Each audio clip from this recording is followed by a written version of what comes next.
that department. So what we're asking for is just a little more time to kind of work through some of these other solutions that we have to gain those efficiencies within human resources without pressing ahead with outsourcing at this time, since we really didn't find a vendor that was a perfect fit, but do intend to issue that RFP on risk management, and we'll be bringing back recommendations on that at the appropriate time. Be happy to answer any questions that you have about this process.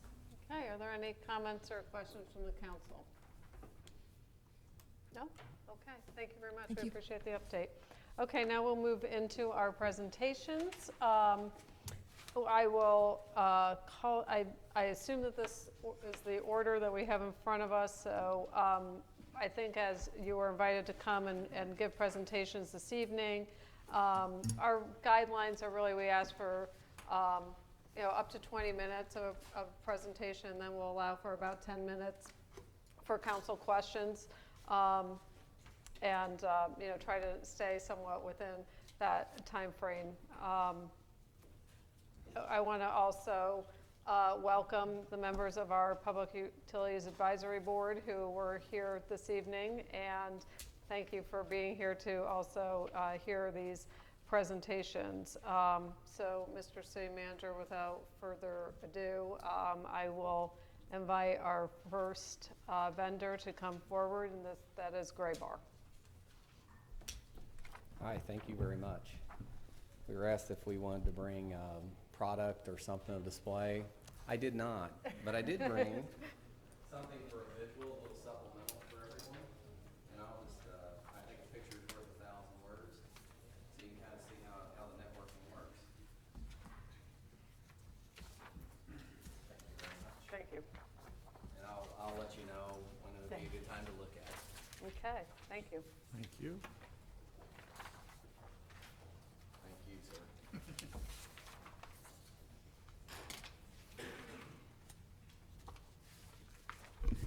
All right. Make sure this works again. I'm Scott Jackson. I work for Graybar Electric Company. We're one of the largest distributors in the United States, national. We're headquartered in Clayton, Missouri, aka, St. Louis. We are a Missouri company.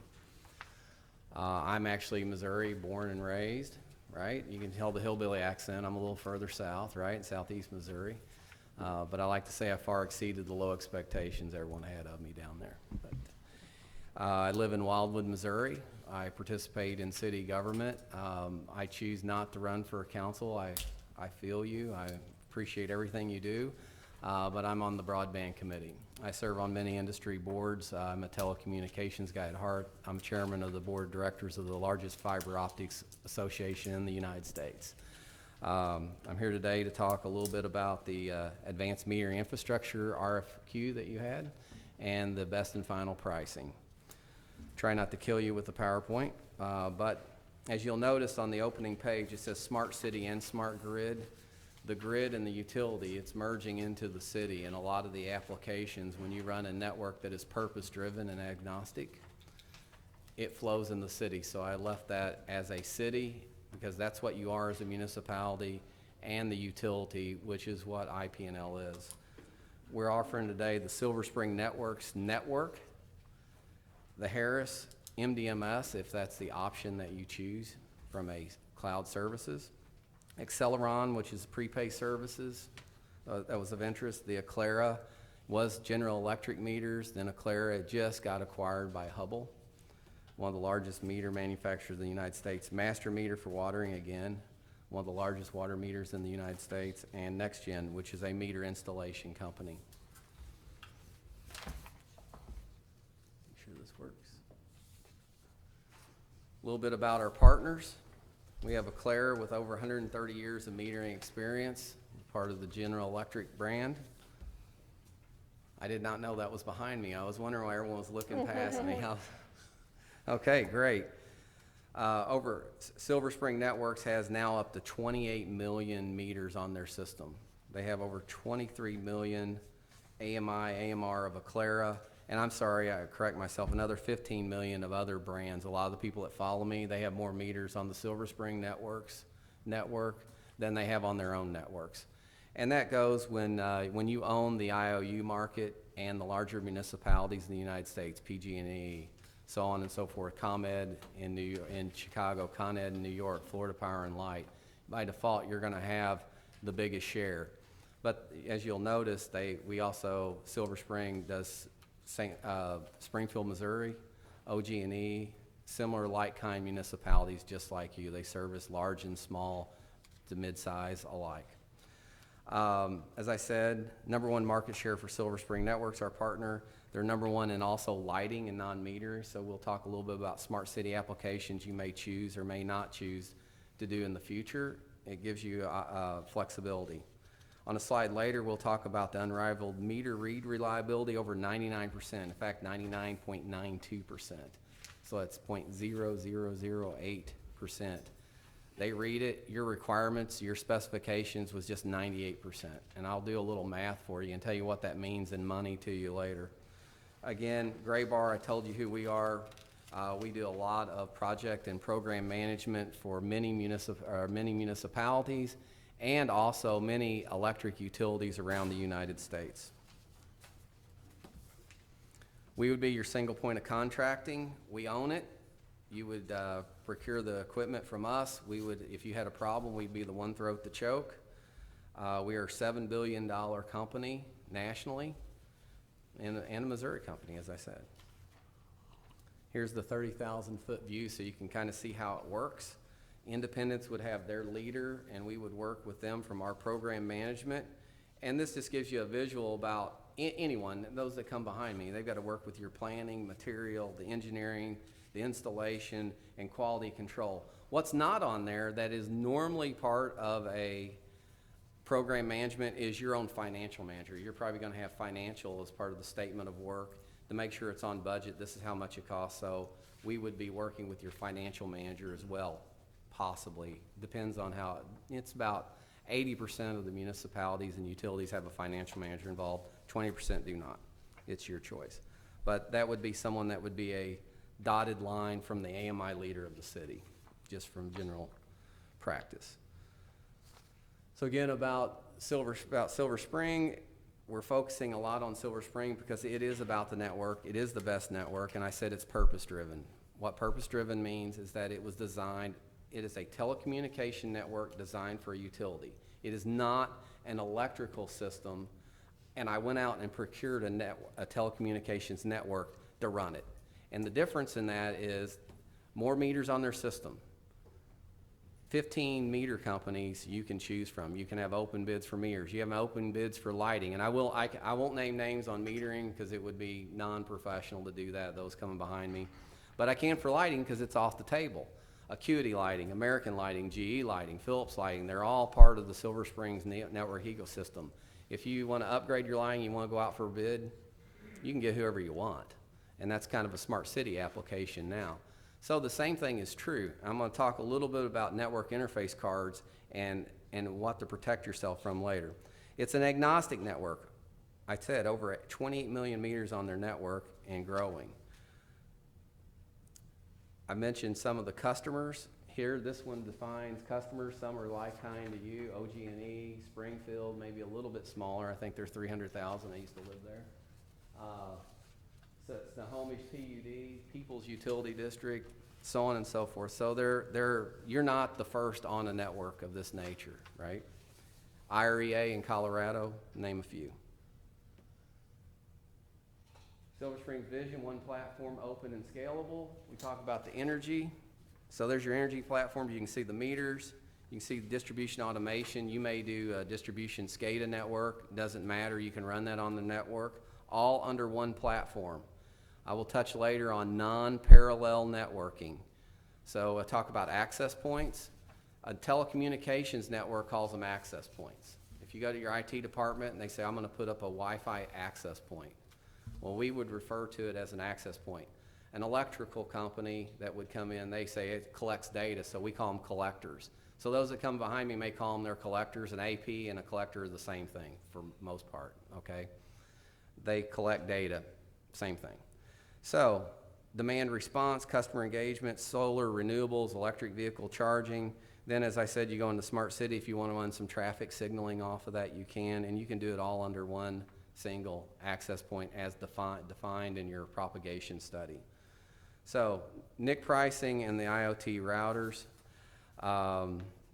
You can stick an IoT router up out on your distribution SCADA or automation network, run various things, your traffic control. The network interface pricing. So what we will do, we can lock in pricing for an extended period of time. So others may be able to have say you want an accelerometer, and they may say, yeah, you can have an accelerometer, but my price to get that network interface card is way more than it is for any of them to get a network interface card pricing from Silver Spring Network. And everything's pre-negotiated and defined at the factory. So all returns, if you have a meter go out, you send it straight to the factory. It's a production line at all the major meter manufacturers. So if you think I can go buy the NIC card and then I can buy a meter and I'm going to install it in my meter lab, you could do it. It's probably not the best thing to do from a warranty because they do everything in-house, everything tested perfectly as they ship them. And all warranties and protections for the city and for the utility would be the same as my competitors do. They would do that if they had a network interface card from Silver Spring Networks. So something that's customary that I can't make a promise to the city council, but we have offered 3-year fixed pricing to make sure you have a set network interface cost. I think they're like $26 a piece. Again, we can deliver more than a decade of proving best of breed solutions, IPv6 platform, fast processing speeds. When you're in a low speed data network, this isn't a broadband network. So it's about how fast you process all these aggregation points, these 50, 60,000 meters that you'll have on your network, right? Times that, let's see, what, 60,000 electric, and I think you have 50 some odd thousand in water, roughly, all under one. So the network, again, is the most important function. Here's some other utility applications that I've touched on earlier. Street light traffic control, electric vehicles and renewables. A lot of times that's just the demand, what they call demand response. So it's an EV, electric vehicle charging, so you can know how much the load is. So I'm sure Mark can explain all that to you. Demand response, distribution automation. Best of breed, open standards, over 125 partners and growing. Software, advanced metering, line control. You can see it's a who's who in there. It's purpose driven, it's agnostic. We don't care who you want. You go out for bid, what's right for you. If it's low price grid or if it's a best system grid, chances are we're gonna work with it. We're interoperable with all of them.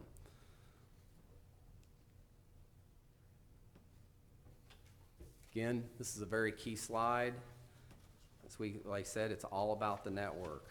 Having the best network gives you the flexibility to do what you need to do as a city or as a utility.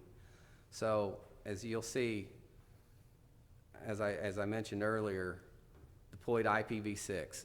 Any tech people here? So IPv6 is the new, anyway, it doesn't matter. At the edge, it's a great way for routing protocols. And if you want to do what's called IPv4, you can do it on the network, but most people choose IPv6. Silver Spring was the first to adopt that because they saw the future when they were building it. Talked about speeds and how they're 4 times to 10 times faster. Processing is when they talk about speed. These could be 1.2 megabit radios to 5 megabit radios. That's very low speed compared to all the aggregation points. So they process it very fast. That's how they get 15-second latencies. Won 43% of the awards since 2008. Our next nearest competitor won 23%, the rest it's split, okay? The distribution automation and demand response are on the same network. So a distribution automated or SCADA that I talked about, or demand response such as the electric vehicle charging station, a lot of the competition has to put an extra collector up there to run it. It's not required from a telecommunications network that's purpose-driven and agnostic. We can run it all on one. So you're not hanging a whole bunch of collectors or access points out there more and more and more out on your network. It's as you need it. Great. So again, advantages, one of the questions I noticed was advantages of mesh versus point to multi-point, and licensed versus unlicensed.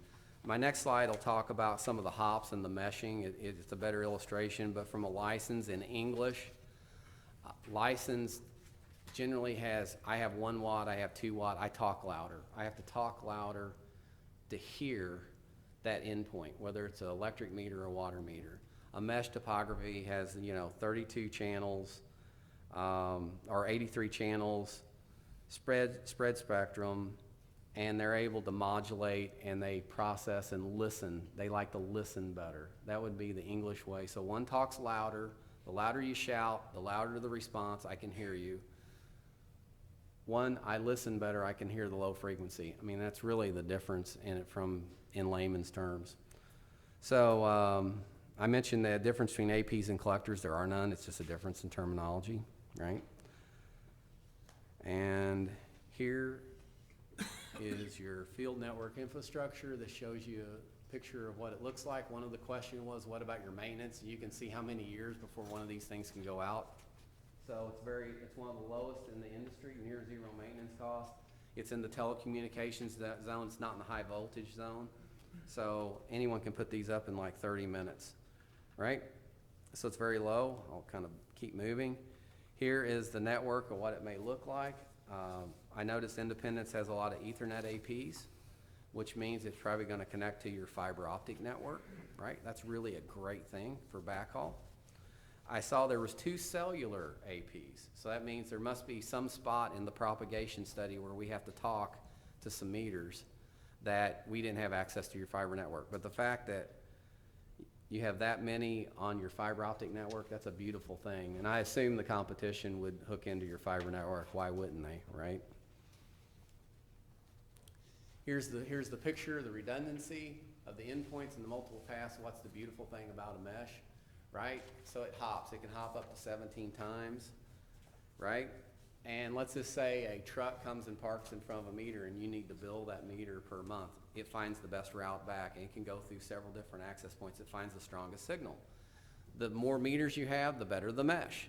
If you even put lighting in the future on there, that's more parts of the mesh. It hops back and forth. It makes the mesh stronger. It's a much more resilient, stronger network that way.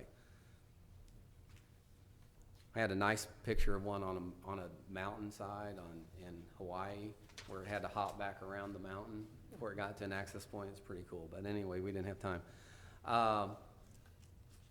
Meter read rate, 99.92%. Your specs were 98% too. You want to be within 0.2. So imagine you have 60,000 meters. If you did the math on that of 2% out, that means you're messing with 1,200 meters that you have to manually read. If you're talking 99.92%, you're looking at like 48 meters, right? The difference in cost that can add up if you got to roll trucks and so on and so forth, and that propagates its stuff with distribution, automation, SCADA, and other endpoints that you might have in the future. As you can see, there's plenty of alarms, disconnects in 30 seconds, so that's one of the questions here. I can read the meter, I can disconnect it, someone can go and work within 30 seconds safely at someone's home because they disconnected the meter and it's no longer of high voltage, right? Meter tampering, alarms, again on the last page of your handout, I kind of give you the whole thing right here. So it talks about all the different events and alarms, dashboards, reporting, the security. It covers the gambit of almost every question you might possibly have, and we can get you more information on that. In respect for time, I'll keep moving forward. Security and firmware. Again, on your handout on page 1, this shows a picture of the network of how it might work, right? So it gives you a nice illustration from a home or a business all the way back all throughout all the firmwares and upgrades, so on and so forth. It tells you all the standards. It's the WeSun standards. It's the top industry standards. Silver Spring does something a little different. 256-bit encryption makes it much more difficult to hack into a network. Most low-speed networks, including lighting networks that do RRF, not the people coming behind me, but a lot of them use 128 kilobit or bit encryption, 128, which is pretty low, right? So anyway, talk to an IT person and they'll tell you 256 is really good. So Anyway, security and firmware, something really, this is kind of a cool factor. The way they upgrade, they can upgrade a network in an hour often. I mean, this is in ComEd all the time in Chicago. Most people want to upgrade the host point, and then they want to push that upgrade out. Silver Spring seeds it. And by the way, dirty little secret, that's how viruses spread around the United States. They seed it to someone's computer, and then they've emailed someone else, and they've done it. It's the same, because they know how networking works. That's what seeding means. So that's how it propagates. So they put the firmware out there in the network, and then it upgrades all the firmware to all the different metering and devices out there. It's really cool. But if there's billing or something that's a priority, cache to meter, it will not interfere with that until it's done, right? So that's how they're able to do it in an hour, where some networks take up to 2 weeks to upgrade their firmware. It's pretty big. It's kind of a big deal. Next picture shows you the head-end environment, and I won't spend a lot of time on that, but you can see all the different things that has to happen when you integrate a new networking system, and Silver Spring's professional services are the ones going to be doing that. You do have a Harris MDMS, I believe, and they would be doing this. So the pros from Dover will be in. Graybar's not going to do that one. We will have the pros of Silver Spring Networks that have integrated with thousands and thousands of head-ends around the United States. They're going to do it. Make sure it's done right. And remember, it's all about the network.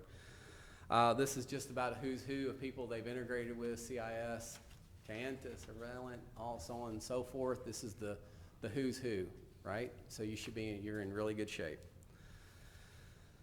Let's see. Here's your field network. You have 21 Ethernet APs out there, which you'll hook up to your fiber optic network, I assume, the 2 wireless APs, and then the 32 relays. The relays will just relay back to one of those 23 APs. That's it. It's pretty low. I mean, it's great. And you can run most of your equipment off of that. The other thing is, as a purpose-driven, there's different revisions of access points all the time. You'll have generation 1 to 15 before they move on.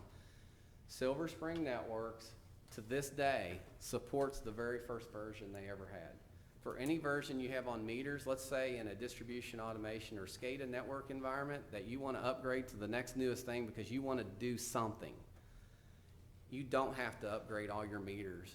If your meters are running fine, you can keep them on generation 4 or 5 or whatever until the end of time. You're done. No problem. You don't have to upgrade everything. That means you don't have to go upgrade a whole 23 APs every time you want to upgrade to the next newest thing. So it helps you with the lower total cost of ownership. No parallel collectors or APs. It's just a nice way to do it, right? Here's your pricing. I don't know if you have a lot of questions on that. I did realize I didn't cut and paste everything. The columns, the first one, the total capital is like $32 million if you just take your existing hardware as it was bid. The 3.3 and 14.42, that was in your pilot phase to the 3-year deployment, and that would total up to the $32 million. I didn't define that because I didn't catch it until about an hour ago. You have SaaS optional pricing, so if you want to use cloud services, you have MDMS, customer e-portal, AMI head-in, prepay portal. That's another $7.7 million. Minus, you're not bidding streetlights, so minus 830. So let's say about $7 million there if you go to those options, and your professionals, Mark and so on, would explain exactly what you would need there. So managed services associated with the additional SaaS would be about $1.145 million. So it just depends on what you want to do. So this was a 3-year deployment phase. I will tell you that in general, we see that of this size of a network, we generally see it done in a year and a half, probably a year and a half. Because once you get into it, these meters, the newer meters, read much better. So it's a meter to cache kind of thing. The sooner you get them up there, the sooner everyone's on that, the more accurate that you are. We typically see that. But again, to each their own. If you want to go 3 years and that's what it's called for, it's great. We do it either way. But so again, it's all about the network, top tier network. You've got mid-level pricing. We're not the lowest. We're not going to be. You have a Cadillac program. I mean, this is the creme de la creme of networks. No question about it.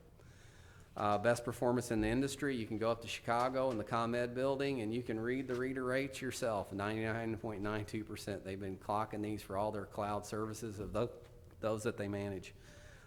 Large ecosystem, one of the slides showed 130. This was an updated, I guess up to 150 partners now. On-site team, I mean, we got the pros coming in, as I said, to make sure it integrates into your head end. Proven methodologies. And then this is just some Graybar fluff because we want you to pick us, right? Had to put in a little plug for us. And what I'd like to say is thank you so much for your consideration. We're eager to partner with independents to help deliver on this project, and we hope that you pick us. And I did notice, I don't know how much time we have left, but for questions, but there's some extra questions too apparently came in. Okay, thank you very much. Thank you. Appreciate it. Are there comments or questions from the council? Yes, Councilman Robertson. Thank you for being here. I've got a couple.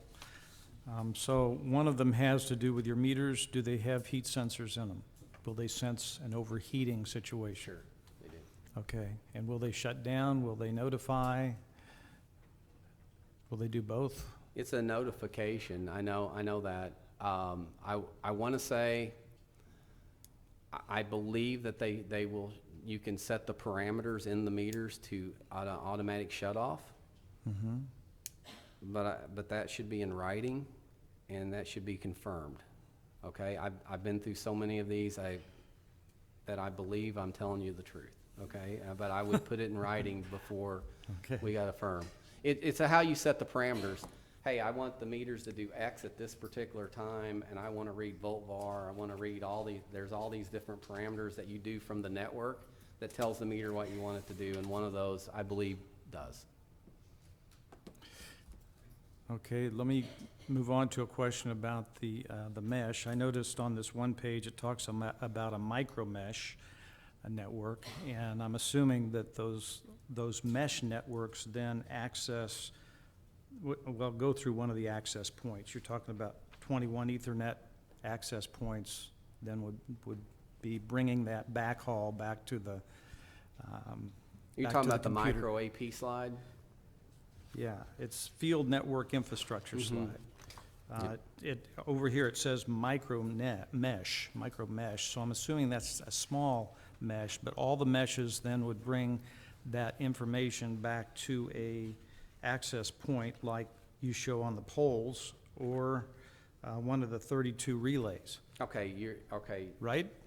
Basically, you're correct, but however, I will point out that of what was quoted, no micro AP. So micro APs are cellular that are in a particular area, okay? Now this is a marketing slide that puts the micro mesh. So if you have a problem area and you can hook up these micro APs and they talk to the other micro APs till they eventually get out to another access point, just as you define. So you may have 20 houses over here that have a problem. You put a micro AP and then you put regular and it all goes back to one AP and back. That is not in the propagation of here, so I do not see that as, this is a marketing slide, and I don't believe there's any micro APs because I saw none quoted and it was not required. Okay. Out in Colorado, where we're out going around mountains and whatever, they had to do some APs to get it back to a certain point so you could get it back to the regular APs. So in all the mesh networks though, how many is in a mesh? 50 houses, 100 houses? Well, Silver Spring can do up to 10,000 endpoints.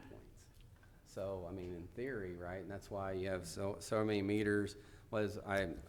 Forgive me, I can't remember exactly how many meters. I think it's 60,000. We can do 60,000, do a rough math, divide by 23, and you can see about how many endpoints, get rough guesstimate. But it also depends on where you need the signal at, right? So that's not exactly 100% true. So with my understanding with a mesh type network, they're constantly communicating to make sure they're passing on information. Correct. And sometimes it's passed one way, sometimes another way, but they're constantly, it's really an intranet within Independence. That would be a good way to Is that define right? it. So it's That's a really great way to So it's define it. intranet communication, and so they're online basically all the time. Is that correct? Yeah, it finds the strongest signal too, right? Okay. So it wants the strongest path. So let's say a storm comes through and somehow that strongest path, and you have a weaker path over here, but it all of a sudden becomes the strongest path for this meter, it goes back out. So that's kinda what it is. So because of that, is there more RF than a point-to-point system? That's the question. Because some of the point-to-point systems are only a couple seconds of communication a day, where this is communicating 24/7. Well, you So set is the there more parameters. RF total? That's the question. Well, I guess it'd be also how much you want to configure the system to communicate, how often does it broadcast, right? So do you want it to broadcast so often, right? You could have it on all the time if you really want 15 milliseconds of latency, or you can have it ask for meter reads so many times a day. So you can do it either way. So if you wanted it on all the time, right, I guess the mesh would be on all the time. Well, it would But- have to know the others were there. If it's on an intranet, it has to at least periodically check in with the other. Well, yeah, what they do is they wake up, so to speak, according to the parameters that you set, Yeah. and it communicates back to the mesh. Okay. Thanks. Okay, anything else? Thank you very much, appreciate it. Thank you very much. I'll get this out of the way real fast, and Okay. I believe the rules are I gotta be out of here before the next person goes. Okay.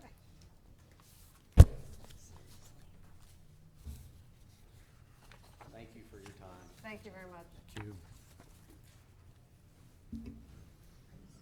So, Mr. Town Manager, are they bringing in the presenter, is that, that's working? Okay, very good. Thanks.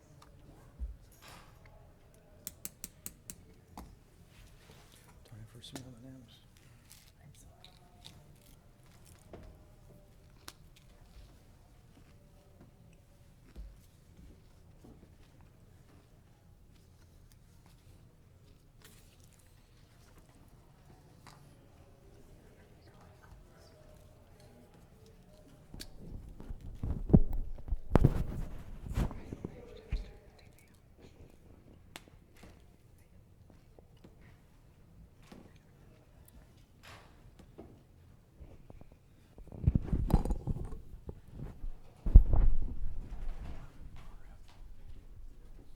In my opinion.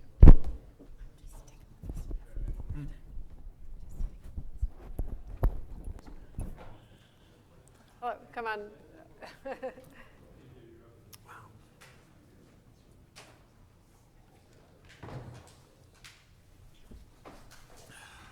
Hello.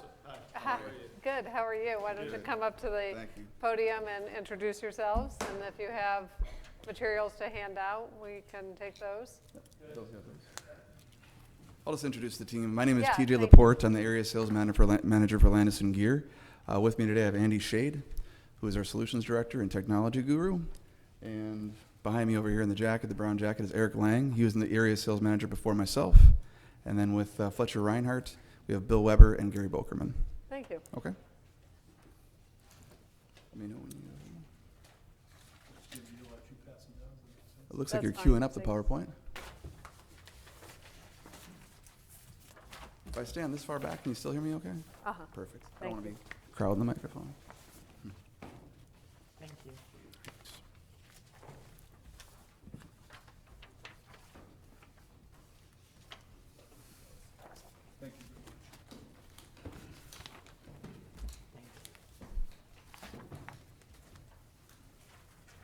We brought a little show and tell as well.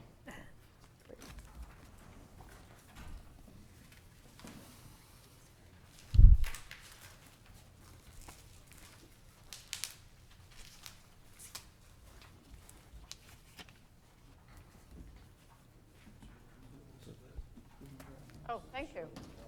Great, thanks.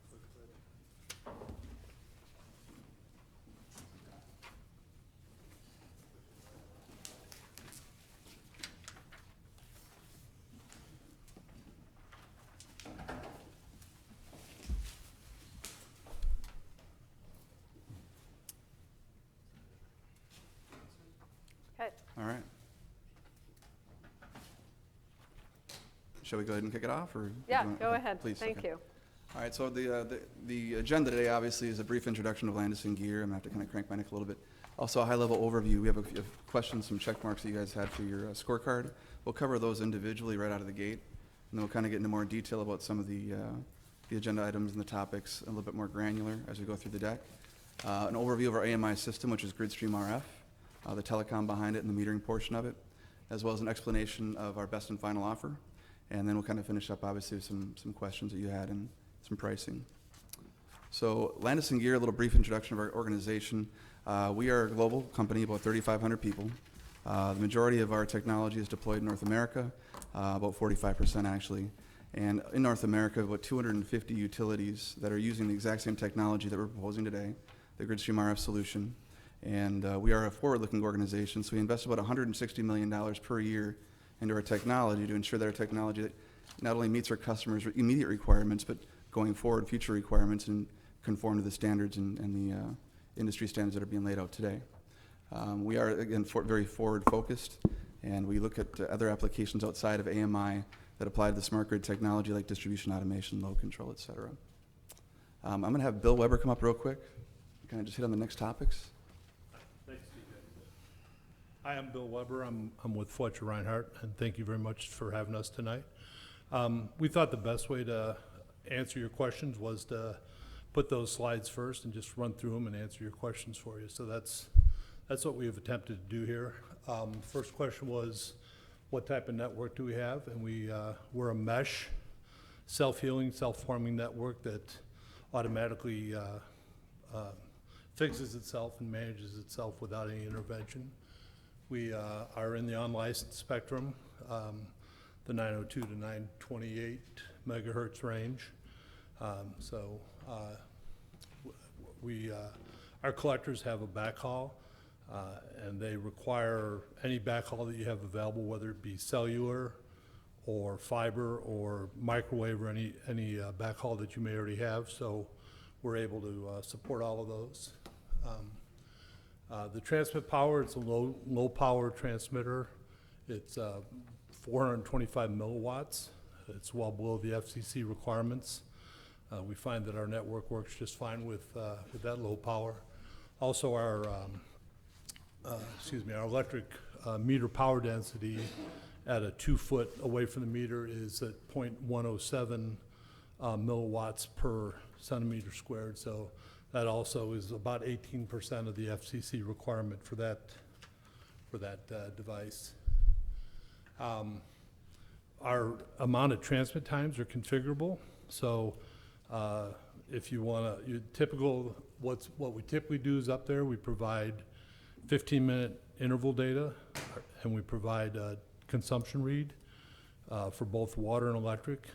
And for the electric, we can do that in about 85 seconds, less than 100 seconds of transmit time all day long. So again, low power, low transmit time. Excuse me, and the water module transmits about 50 seconds out of the day. So it's not very much transmit time. Meter accuracy, we're best in the market. We're 0.2% on the load accuracy. And the water meters that we spec'd, we don't supply those, but the water meters we spec'd are plus or minus 1.5% accuracy. So I did mean to mention on the electric meters, for example, if you wanted to incorporate it into your opt-out policy, we could configure some of the meters to do one transmission a day. So you wouldn't have near as much RF as we put out. You could have that as a special circumstance on your meters. You asked about how many collectors base stations we need. These are our takeout points. We need 18 is what we've designed into your network. We do have meter temperature sensing on our circuit board inside of our meter so that you can get an alarm immediately if something's getting overheated. We'll get into that a little bit deeper in a minute. And we do have end-to-end cybersecurity at all levels, and we have another deep dive slide on that for you to get into. So,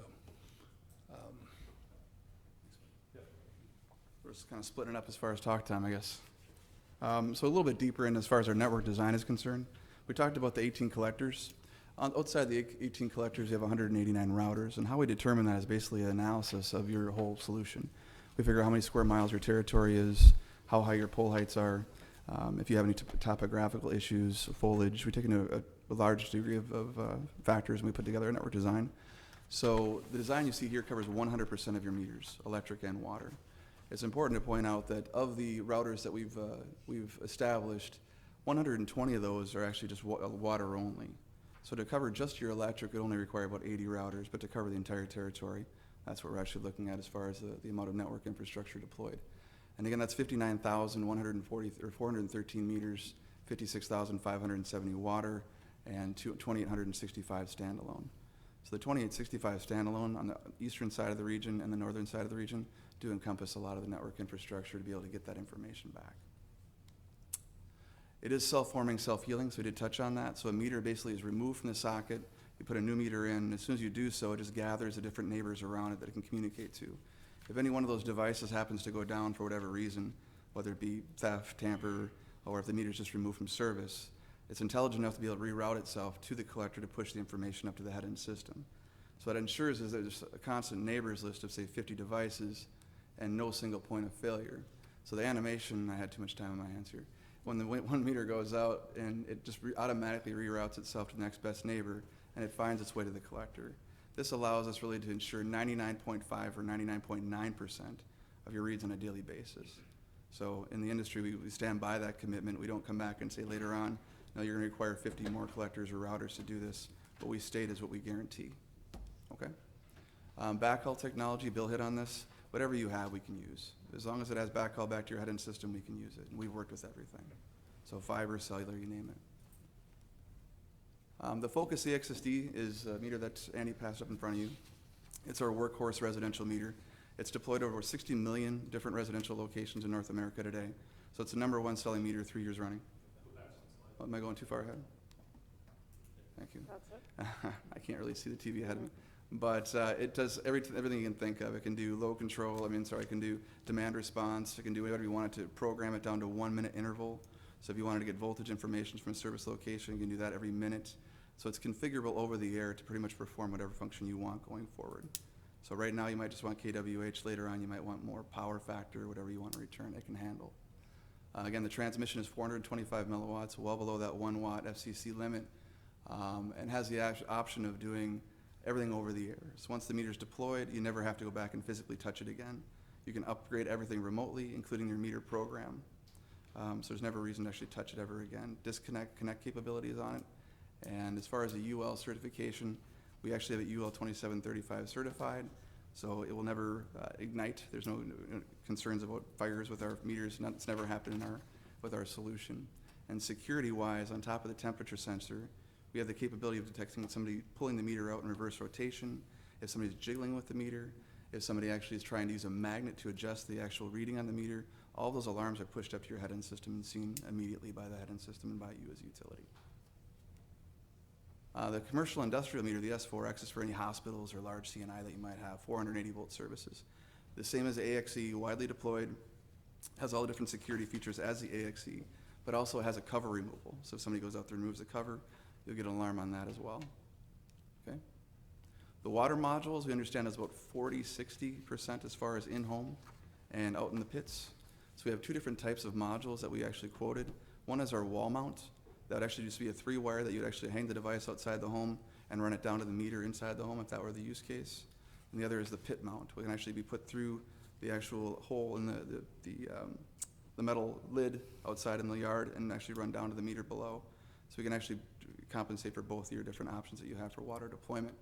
Those devices push up 15-minute intervals every 6 hours. And that guarantees a 20-year battery life on the meter, and it guarantees that you're going to get that information every day. We send redundant information, so you'll have 99.9% of your reads every day from all your water meters in the field.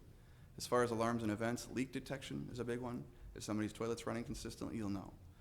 If there's anybody cuts the wires on the devices, you'll know. If somebody's tampering with it, you'll know that as well. And also reverse flow. So if you're seeing water going back into the service, you'll know before the customer even has the opportunity to complain about it. We support any type of water meter manufacturer, from Badger to Neptune to Master Meter. And I believe you were looking at Master Meter and Badger were the two that I believe you were looking forward deployment with. As far as transmission time, Bill hit on the fact that it's less than 100 seconds every day for an electric meter. By default, you get a midnight read that comes in at about 12 o'clock in the morning. And then every 4 hours, you'll get 2 channels of 15-minute interval data. That's usually positive and negative consumption. You can configure that to be whatever you want it to be. And then also the commercial, same thing, you get that midnight read, and then every hour you'll get their 15-minute interval data. But that's also configurable over the air. Bill mentioned the opt-out policy, so if you don't want all that data, you just want one midnight read, you can just do one push and you're gonna minimize your transmission time to maybe 5 seconds a day, where your RF is actually being transmitted over the air. Water meters, every 6 hours, you'll receive 15-minute interval data, and again, they only transmit about less than 50 seconds per day, okay? Meter temperature, all the meters, the S4X and the AXE, have that temperature sensor in the metrology, and if it goes above a certain definable threshold, 185 degrees, you'll get an alarm set up to the head-end system, and it'll be bubbled up to the top and optionally emailed to individuals in the field or at home. Cybersecurity features, everything from people and processes to make sure that's role-based access control. So if you have access to the head-end system, you only get access to things that you need access to do your job. Disconnect functionality might not be it, so we're not going to give you that functionality, and you have the ability to control that. All the way through encryption over the network to make sure everything's private, nobody can see your information, nobody can tamper with the data that's being pushed backwards and forward over your mesh. All the way to the fact that we do resistance controls by having penetration tests. Third parties come in and look at our solution, try to find holes, and we fill them. So as new attacks occur, we're reactive to it. One of our key differentiators, my last slide here, we are the market leader, hands down. We've deployed more in North America in the last 3 years as far as meters and AMI than any other vendor. We guarantee our network design. We're not going to come back and say you need more to do this use case. What we put out there, you actually use, and we will stand by that number. And it is a proven solution. 250 utilities have deployed it. Works well today. It's simple to deploy, plug and play, and it's easy to manage. We just bubble up to the top the information you need to know about, and you go from there. And longevity, we stand by a 15-year, so we're not going anywhere, the #1 AMI vendor in the world right now. So we're going to be around. We're going to guarantee your solution for 15 years minimum. And then local support with Fletcher Reinhardt, who's here today, and also with our delivery services, which is on-site with you, hand-holding you through the whole process as you deploy, and then our technology services being able to support you going forward. And then Fletcher Reinhardt, Bill, if you want to just touch on this real quick. And I will tell you one more thing about Landis & Gear. They're the only vendor, I think, that's actually just owned on the public stock exchange as Landis & Gear. All the others are owned by bigger companies that are very diversified. So our single focus at Landis & Gear is smart grid, smart metering. So, and as far as Fletcher Reinhardt goes, they've got 55 years of customer service and support for all their customers. They have a regional sales engineer that'll come in here at your discretion, but typically every 3 weeks, and be with you, help you. He'll do all the smart meter logistics. If you need a device returned to our office, you don't have to fill out a bunch of forms and paperwork. We bring it back to our office, take care of it for you, and process it. So we try to make it easy for you. We have an engineer on staff with about 8 years of experience that is very well versed in Landis & Gear's system and well versed in their meters and their programs, and can support you 100% on getting you set up. He typically gets into your system once a month, or once a week, I'm sorry, and looks at it, and he'll alert you to any problems that he sees. And if there's an issue that you need help with and you're not getting the help you need, he'll escalate it. And then myself, I've been in the industry for 30 plus years. If you need help with any of your customer-facing programs like opt-out or how to do disconnects or really deployment or operations, I've deployed systems, I've operated them, so I'm like a consultant. I'll be happy to help you guys in any way I can, so. And I think that's. And finally, the best part of the whole presentation, the last 2 slides, which are obviously always the most important slides, the pricing. So you'll see here, as an overall price tag on this portion here for hardware, there's almost a $5 million cost reduction from our original quote. A lot of that is from volume sales. As our volumes continue to increase, we're able to buy product to build with at a lower price, and we pass those savings on to our customers. So that accounts for a lot of it. So as you go through this and you see the project management, that's pretty much the same.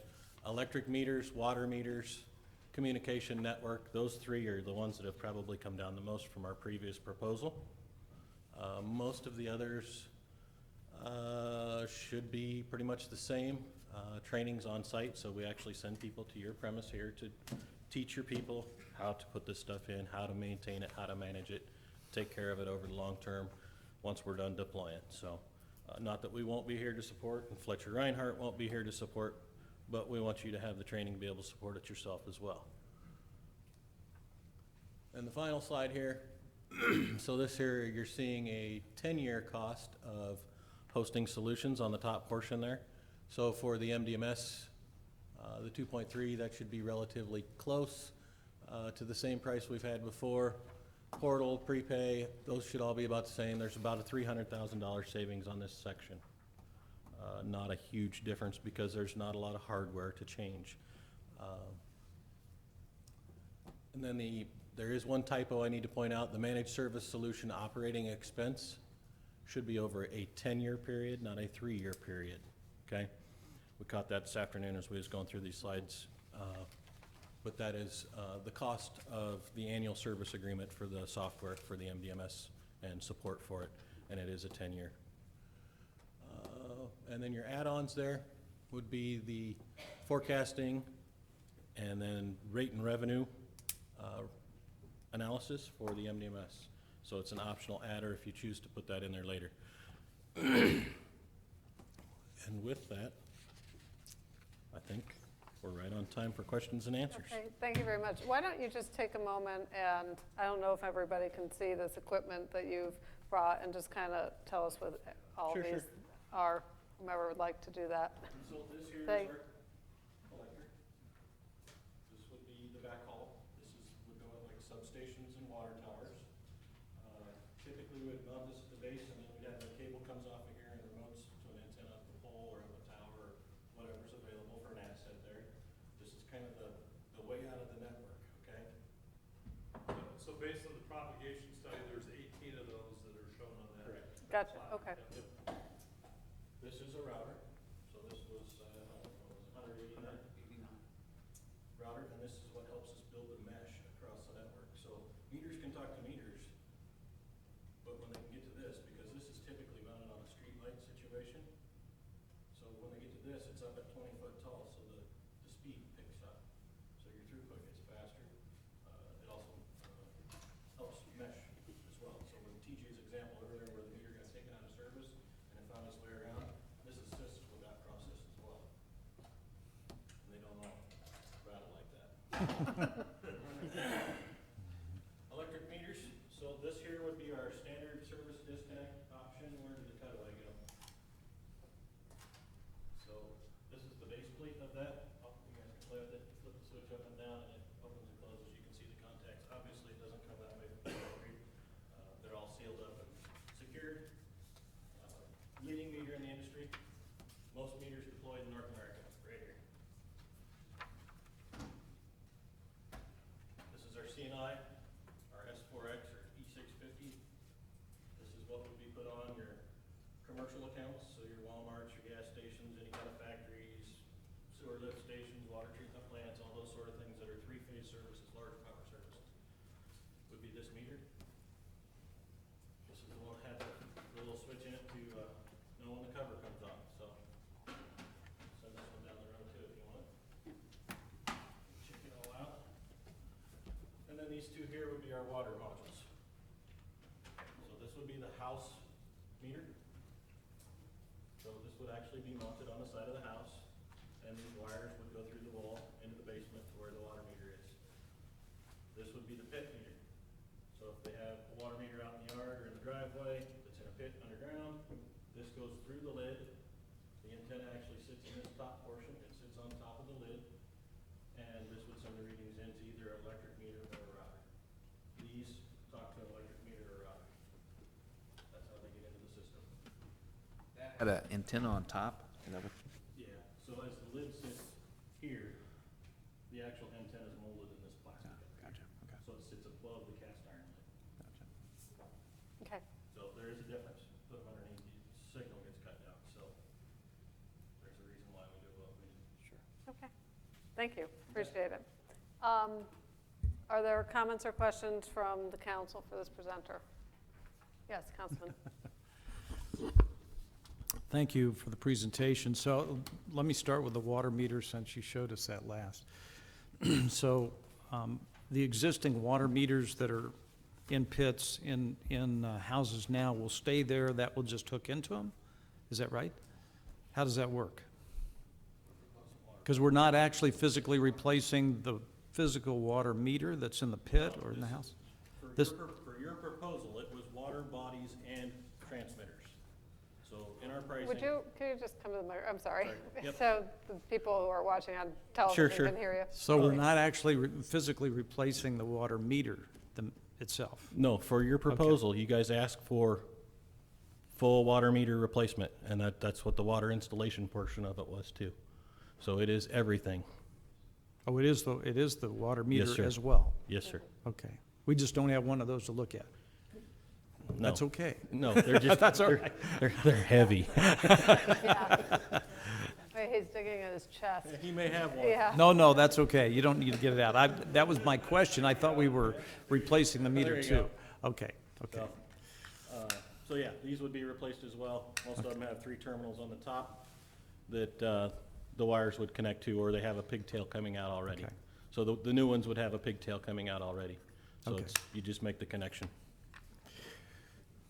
And then a question about the electric meters. I believe the fellow from Fletcher was the one that talked about, no, maybe he wasn't, the other fellow.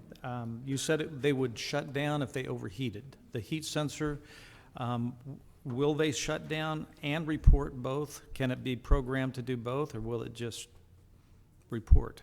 The temperature alarm actually will be set up to the head-end system. Andy, do we have the capability of doing a disconnect today with the temperature alarm? Will they shut themselves down? They will not shut themselves down at this moment. That is a roadmap item for us. Okay, so in the future, that may be programmable? Is that what you're saying? That's correct. Okay. And then my last question has to do with the mesh network. Because it is a mesh network, they all have to talk to each other. You said it's self-healing, they talk to each other, they can talk around one that goes out. I guess my thinking, and I'm doing this simply, because I'm not an engineer, but I'm thinking in terms of a string of Christmas lights. And if 1 or 2 of those goes out, it takes forever to try to find which one it is. If 1 or 2 of the meters, let's say 5 of the meters go out, will they can't report, obviously, that they're out. So is there a process in the mesh that will tell Central which ones are out? And Yes. what if a whole large area of the mesh goes out, but perhaps it's maybe a couple of them that are feeding the router? Right. So how can you pinpoint that quickly? That's what I'm saying. It's not a quick process if you don't know exactly where the problem is, like a string of Christmas Exactly. lights. And I would refer to our technology as more of a fishing net than a string of fishing lights, or Okay. of Christmas lights. So if it doesn't rely on the next one in front of it to be able to communicate. And also, each of the devices you see here, the collector and the router, have an 8-hour battery back in them. So if you do lose power, if it can communicate to a router, it'll still be able to push that outage notification up to the head-end system. So from a metering perspective, when it goes below a certain percent of voltage for over 30 seconds, say, for example, that's a sustained outage. It immediately pushes up an alarm to the head-end system, and it'll use the meters around it or in front of it to be able to make sure that alarm gets up to the head-end system. So because it is a fishing net, and it can talk to a variety of different devices and has many paths to get up to the head-end system, we have a higher degree of outage notifications, and more importantly, the restorations. So when power's back up, you're gonna have that restoration event in the head-end system, so you don't have to worry about the customer having to call you and say, I'm still out of power. So from a power outage notification, you're gonna know before they're gonna know, and you're gonna know before they can even pick up a phone that the outage occurred. And restoration-wise, you're gonna know if they have load side voltage from our meters. So that redundancy Correct. helps notify. Mhm. So the last question, this is just about RF strength. I know it's Sure. low in this mesh, you've talked about that. Mhm.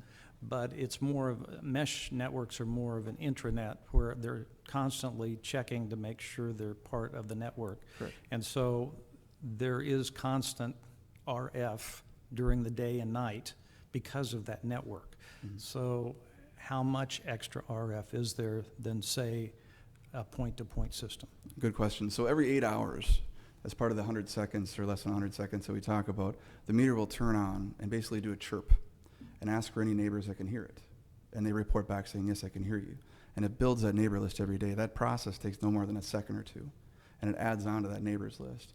So it's not like it's constantly on, constantly trying to check for neighbors. So as you deploy, it'll initially turn on, check for initial scan.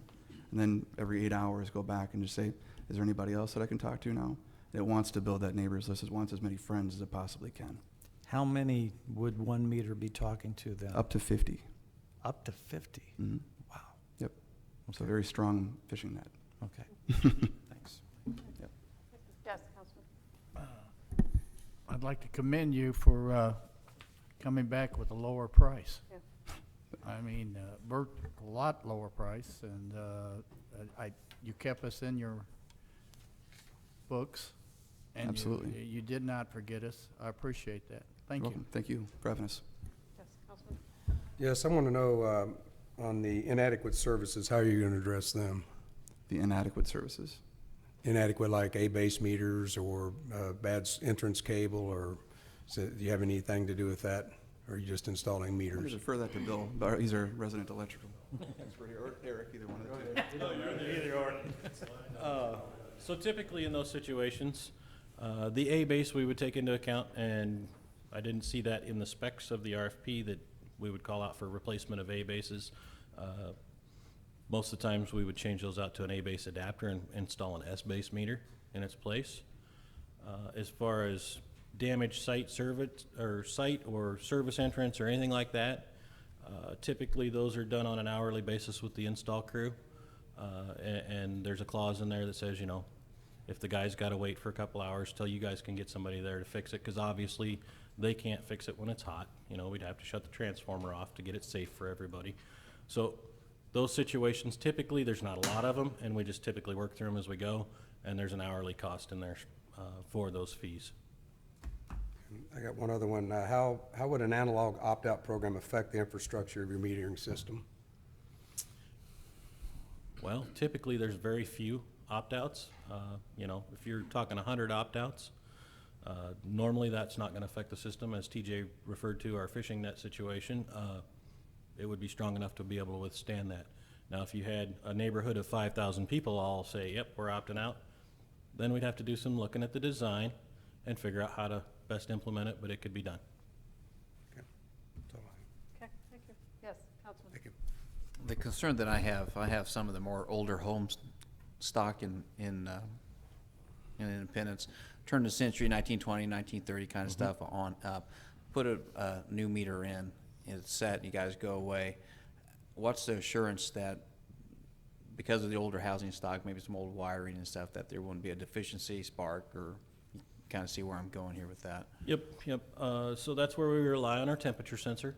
Typically, if there's an issue in the meter socket, it will have a temperature rise, and we will be able to alert and alarm to that, and we'll let you know before it gets to a point that it's a catastrophic failure of any sort. So as far as the wiring, it's all visual inspection as the installers do it. The installation contractor that we use by our specs, and I don't remember if they were in yours, but they're going to give you a picture before they ever cut the seal on it. They're going to take the meter out, and they're going to take a picture of the inside of the socket while there's no meter in there, so that everything's documented if there is any kind of issues. And then if it's safe to proceed, they'll put the new meter in, seal it up, and take another picture afterwards. So you get a before anybody's touched it, you get no meter in the socket, so you can document anything there, and you get an after they're done and sealed up picture. And that's on every meter, every day. They send those in every night. How long will you keep that information? Pardon me? How long will you keep that information? That's really up to you. Yeah. It'll go, what typically will happen is it will go into your CIS system or your MDMS, so into your Harris system, Okay. which is, I didn't mention that in the pricing. The MDMS is also a Harris product, is what we're quoting you today, so it would obviously commingle together well, since they're both by the same vendor. Okay. Thank you. Yep. Anything else? Okay, thank you very much. I appreciate Thank it. you. Give me a few minutes to pack up. Thank you for your time. Thank you. One more and then we'll take a break.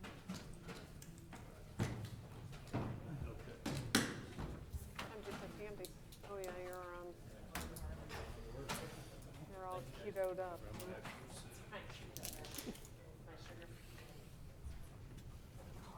Thank you. No, sure, for your little.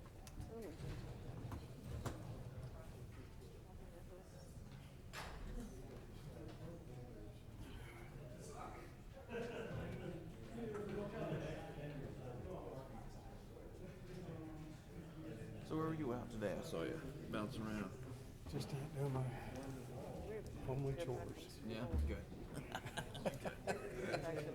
Pictures play of that. Stopped in, saw Mark and Randy over there at the hair salon out there in Inglewood. Oh, did you? They called and talked to you. Tried. I bounce in there every couple months to say, hey, see what's going on and stuff. They was kinda ate up with that Inglewood district thing. I said, it doesn't affect you when you're cutting hair. Maybe when you sell a hair product.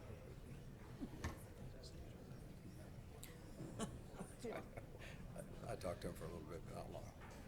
Yeah, I talked to Dan a little bit. Don't worry about that. CIDs. Okay.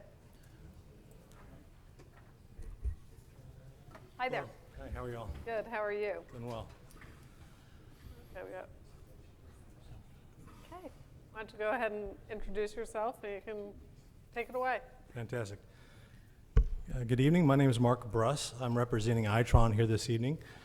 We are excited to be able to present to the City Council regarding your advanced metering infrastructure project, and try to follow your agenda as far as the scorecard, as far as the way we set up our agenda. So I'm going to start off with a little bit about Itron. So it'll be a little challenge. Do I need to talk into that, or can I talk? Yeah, you're fine there. Okay. I don't know if I'm presenting to somebody or just Yeah, to the, well, to the we room. were. Oh. Yeah, I mean, there is, Okay. this is televised and streamed on the, Okay. on our website, so we just want to make sure that Very you're good. being able to be heard. I'll fix my hair Yeah, then. yeah. I was going to mention that, but yeah. But I think you're fine. Okay. Yeah. So Itron is the leading supplier in the AMI industry. In North America, we have 190 million endpoints deployed. One of the things that makes Itron unique in the industry and amongst the folks that you have presenting is that some of our competition is really strong in electric, and they also do some water. Some of them are really strong in water, and they also do some electric. Itron is unique in that we are very strong in water, gas, and electric. In fact, we are the current supplier here at the gas utility in the Kansas City area. So a lot of our technology is deployed across water, gas, and electric. So that is a unique feature of Itron. We also are a systems leader. You know, one of the utilities that uses our systems today is the City of Independence. You currently use our technology for reading your meters manually. So we've got a long history of utility partnerships. We also have a large number of strategic partners to make your investment in this technology. Sorry. That's all right. Basically protect the value of your investment, not just for AMI, but for future applications. And our customers have the benefit of very tenured support staff. So for instance, when your current folks have questions about their metering, they not only get somebody on the phone, they get somebody who can answer their questions. Further about Itron is that the materials that we propose here today, the electric meters as well as the water modules, are all made in the U.S. We have a manufacturing facility for electric meters in West Union, South Carolina, and water modules, the radio transmitting modules, are made in Waseca, Minnesota. So that made in America also makes Itron unique. Again, out of our 8,000 customers, I just want to reemphasize that not only have we been supplying your Independence's meter reading technology, we've also been your incumbent electric meter supplier and have been for about 10 years. So you've already been using Itron solid state measurement meters for really close to 10 years on an ongoing basis as your exclusive supplier. So a good track record there. And the final thing, we are a publicly traded company, so very transparent on our investment. We are solely in the utility data business. We're not a conglomerate of other companies. We do utility metering, which is what the city is looking for. So again, following your scorecard, I've got basically 9 sections here we're going to cover, and I'll try to stick within the 20-minute timeline you gave. The first one is regarding the technology itself. The telecommunications technology that we are proposing is a self-healing, self-forming mesh network. We call it, as a marketing term, open-way REVA. That beauty of the mesh network is that it provides multiple paths for data to flow. So if you see my presentation, I've got a little brick wall there. And when you, our technology, let's say somebody built a facility in between where the current meter communications path is. The beauty of the mesh network is that it just reforms and goes around those kind of barriers. The other great benefit of a mesh technology is that there's a lot of inherent redundancy. So as you can see on the right of my diagram there, those are our connected grid routers, our takeout points, communications technology. So in the event that one of those might be on a pole that got hit by a truck or something that made you lose a communications point, the network has, because it's a mesh, has the ability to reform and find an alternative path home to the utilities. And the mesh technology was actually developed in the military, and they did that because original communications was really a point-to-point, and they got the feeling that, well, we don't want to have that critical infrastructure of communications out in the on the battlefield, where we can lose one tower and not be able to communicate anymore. So the mesh network gives you that ability to reform and reshape to make sure you keep communications to your important devices in the field. In this case, water meters and electric meters. It is also the most widely used technology. We've got 5 vendors in here. 4 of us, I think, are promoting a mesh technology. So it is extremely widely used in the utility industry. One of the things that's unique about Itron's meshes versus the other suppliers is that we get the benefits of that redundancy, but we still have a very minimal amount of infrastructure, which I'll talk about here in a minute. And when I say infrastructure, I mean things you have to install and maintain on a pole. Okay, so the second bullet that you asked for in the telecommunications was regarding licensed versus unlicensed. And our technology is a 900 megahertz unlicensed radio frequency technology.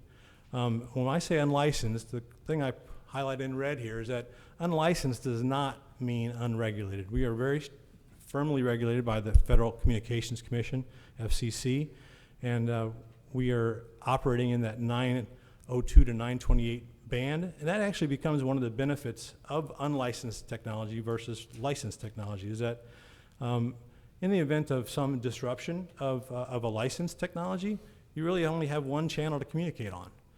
In unlicensed, which is what we're promoting, we simply can use the other channels that are in that spectrum to make sure we're getting communications through. And as I said, we've got 30 years of experience providing technology in that 900 megahertz unlicensed band. So it's very proven, very cost effective, and again, very widely used here in the US. All right, so meter backhaul technology was the next item. What I've shown here is basically our propagation study for the locations of the connected grid routers for the City of Independence. You'll notice there are 25 connected grid router locations. I've given the locations on the map, but talking about them on the left here, 12 of those connected grid routers are located at utility facilities where you have Ethernet capability. So we would take advantage of your existing communications technology to bring the data back from a field device to the software network. 5 of those we've designed to be located at a substation. Same kind of thing there. You've got Ethernet communication. So what that's doing is basically reducing the amount of cellular or basically recurring costs that you'd have for the backhaul of the communications network. And then finally, we've got 8 of them located out in the service territory on utility poles. And then I recommend usually about a 10% or two spares. So from that 25, we get to 27, okay? And we can provide those specific locations. In fact, we did as part of the original RFP. So those, you ask about collector technology. I did want to point out in Itron's network, we don't really use collectors. These devices are really routers. And the difference technically of that is we're not storing information up on a pole. All it is doing is basically routing traffic from meters in the field back to a head-end software system. So the benefit of that is there's nothing stored there, there's nothing you can lose there, okay? So that routing technology is, again, a differentiator for Itron. It is basically the extension of a similar network with your IT technology that you have in your offices. So one of the things I also want to point out is that these routers don't have to be mounted very high. They're designed to be, as part of our propagation study, to be mounted between 25 and 30 feet on that infrastructure. So installation and maintenance becomes very simple. And as you saw, I'm not an extremely strong guy. I'm not weak, I guess, but this is not a device I've got to, exert a lot of effort to install on a pole.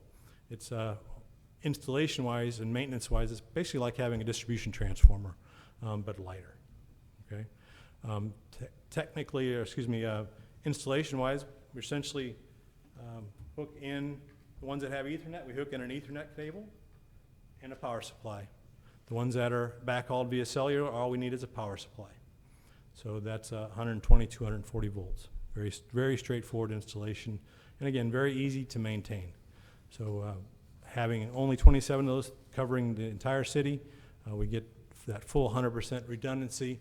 And what we're also doing with the connected grid routers, we're pre-configuring them so whether you're installing them yourselves or having us install them as part of our contract, but on an ongoing basis, if you choose to be the to maintain the system, it's a basically plug and unplug and replug as far as installation in the field.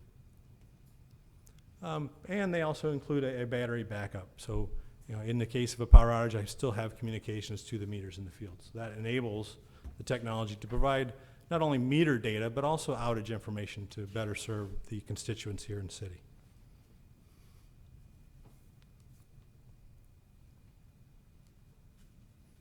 All right.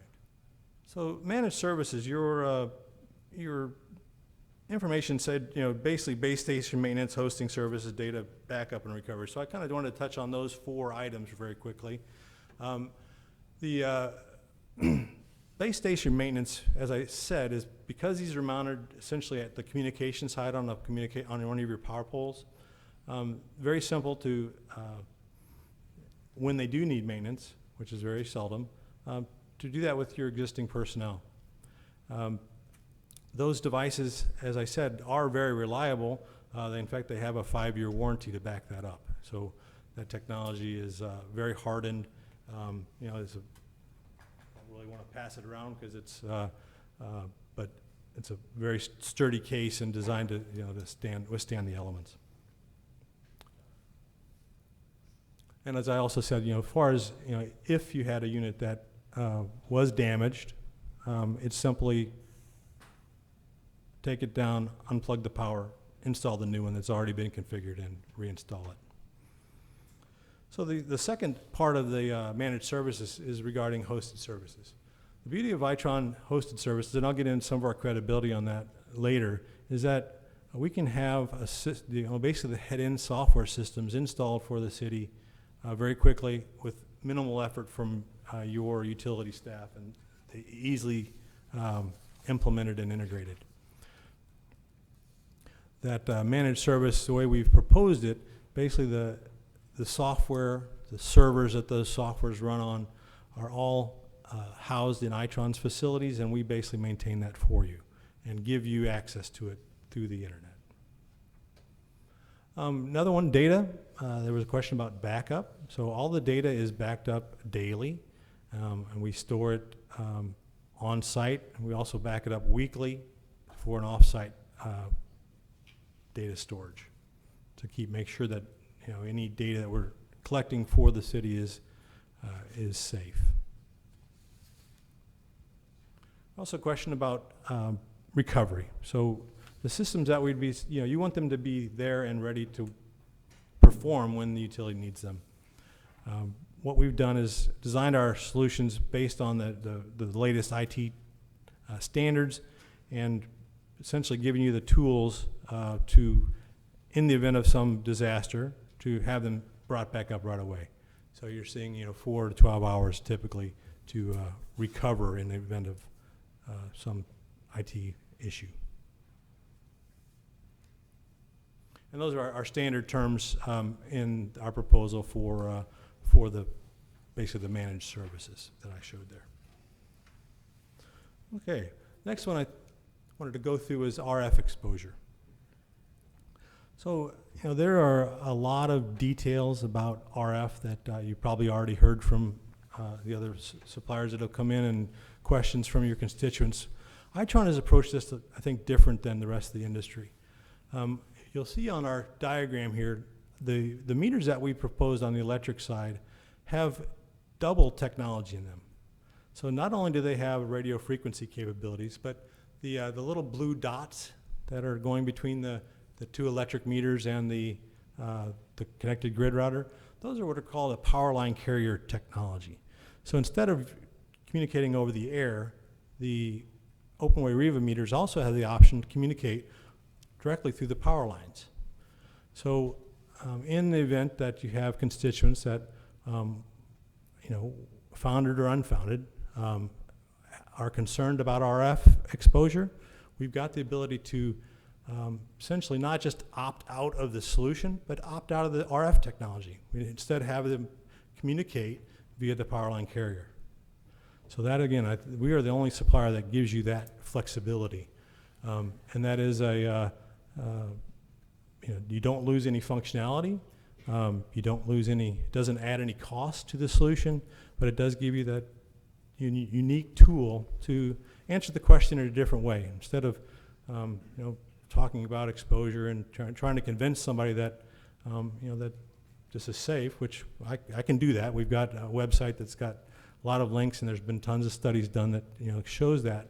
We can basically just give you a different option, saying that if you don't want to be on RF, we can switch it to power line carrier. Okay, so on top of that, those that are on RF, it is a quiet network.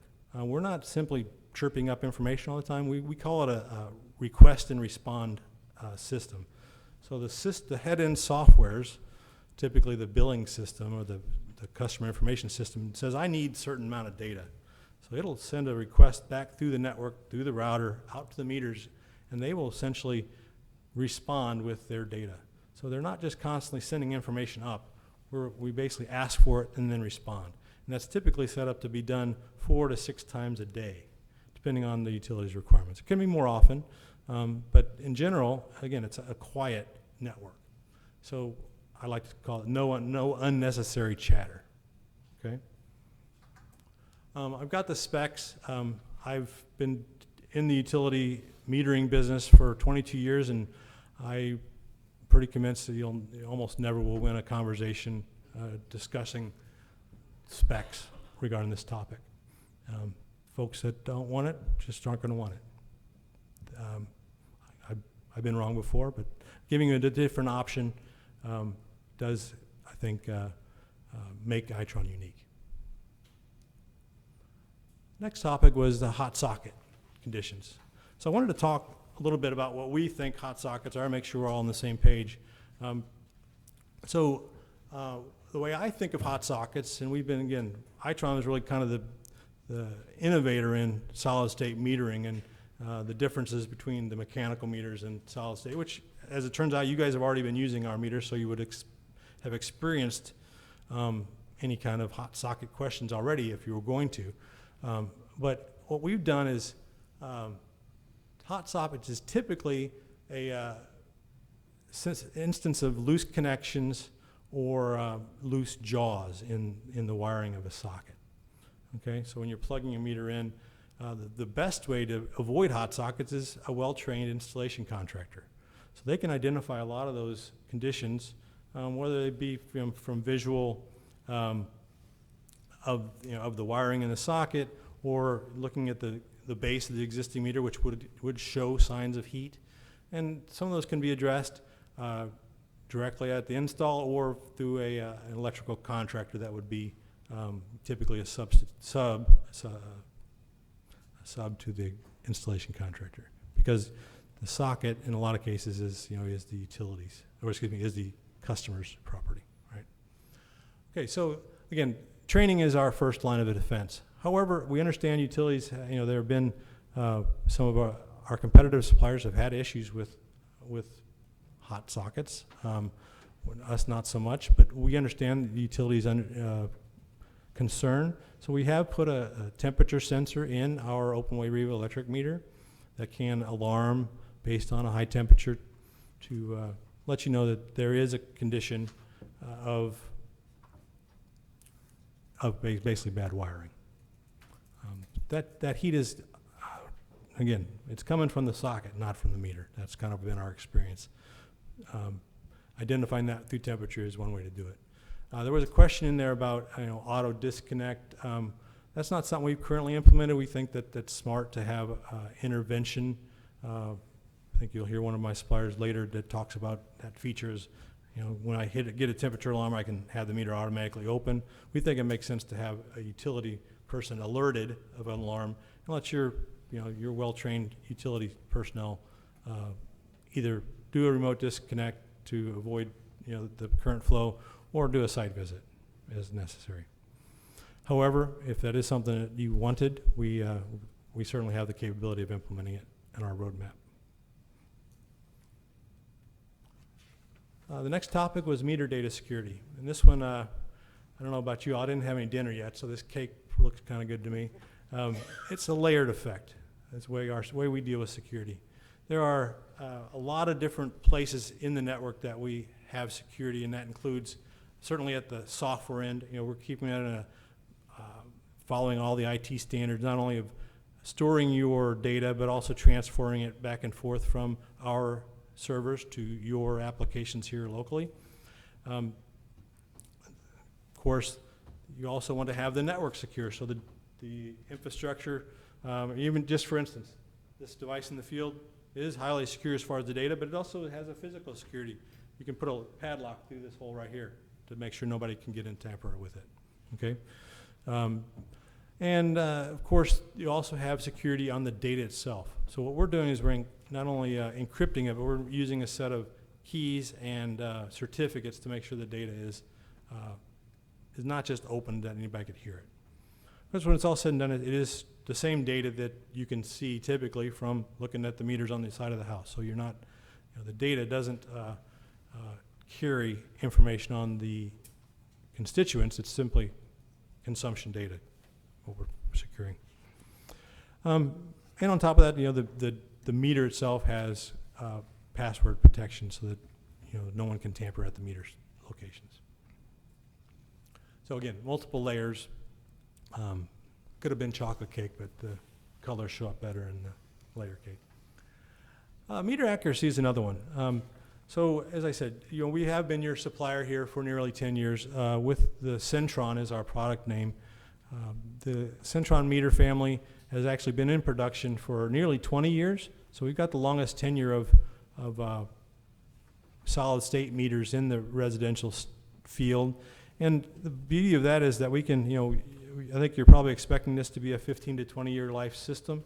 We can show you, I did grow up in Missouri, I can show you that these meters not only are accurate when we deliver them, but they maintain their accuracy over the life of the system. You ask about specific specs. We do exceed on the electric meters. What I did is I took a recent shipment of 4,800 of these meters to another utility.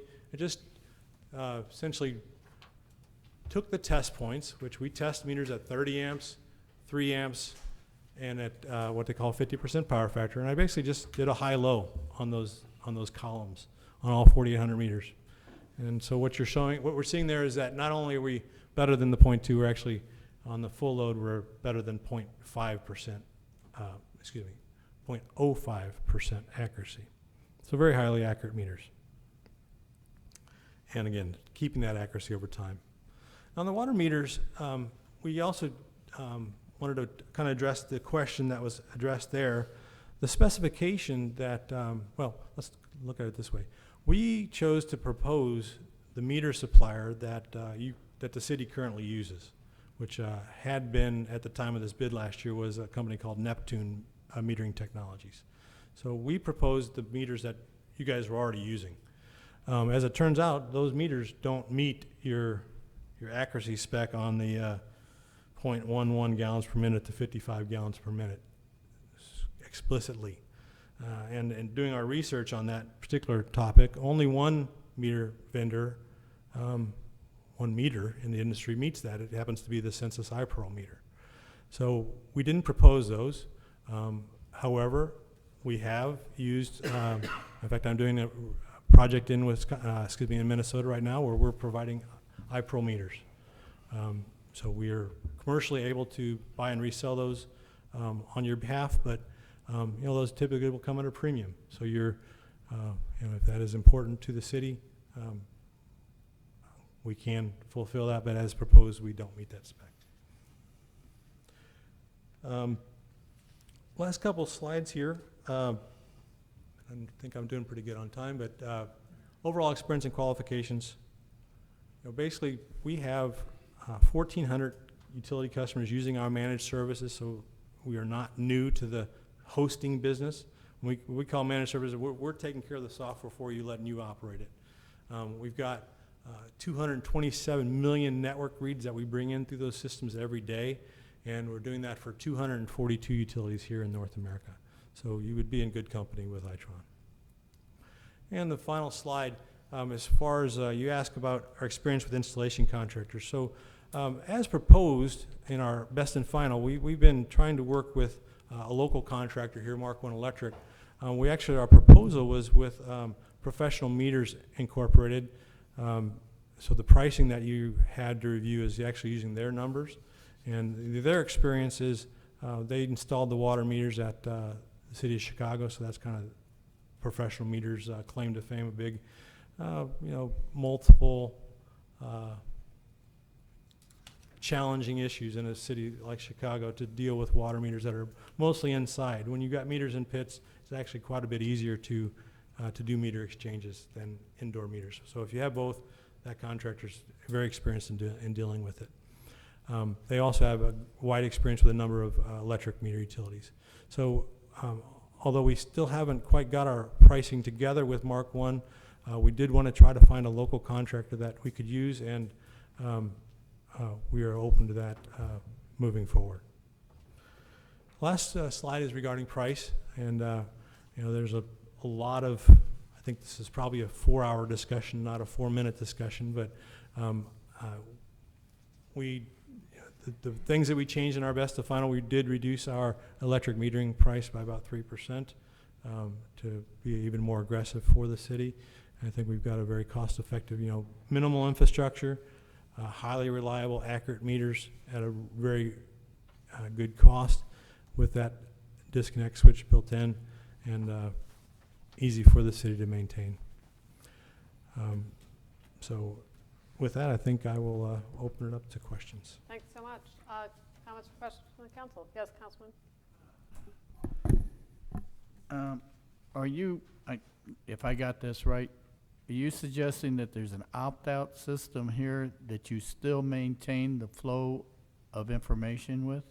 That's correct. When we're unique in that, the power line carrier option basically turns off the radio frequency transmitter in the electric meter, and it travels, the data travels, same data, travels through the power line. Without having to be monitored? It flows back to the same software and the same routers. That's beautiful. Yeah. And if I understood your statement, the meters are good for the life of the system? Right. Well, so what I was discussing there was the fact that we'd already had these meters in the field for 20 years, right? Most utilities, when they invest in an AMI system, they have an expected depreciation or expected life that they expect of the communications technology. And in general, although I'm not saying that this stuff stops working at 20 years, but in general, there's a 15 to 20 year expectation out of those technologies. And a lot of that has to do with, water devices have batteries in them, and we happen to guarantee the battery life on our water modules for 20 years.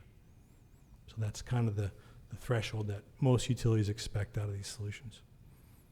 Does that make sense? The system isn't gonna go down in 20 years. That's correct. It's just, we expect utilities will probably be ready to invest in the next generation at that point. Doesn't stop working. Anything else? Yes, Councilman, I'm sorry. Thank you, Mayor. Couple questions. So the backup system is not to a cloud-based backup, it's to your servers. So, Itron servers. so it can be, I can go back to that slide if it helps, but there are multiple levels of backup. It's the recovery that, depending on the, It's backed up here, you said, and it's backed up to your servers, so there's two backups. it's basically backed up since the software is offsite. The software is on our site, right? We're not installing, as proposed, we're not installing any software in Independence. We're installing it in Itron servers, and we will back that up on-site on our servers, and we will ship it off-site, actually electronically off-site, to make sure that in the event that something happened to our servers, your data is not gone. Okay? And then on the option that Councilman Van Camp was talking about, instead of using RF, the signal is sent through the electrical system.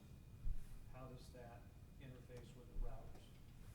Interface with, How does that information that you're sending back, the backhaul, how is it sent back? okay. It has to go through the electrical system someplace. Does it go to a router?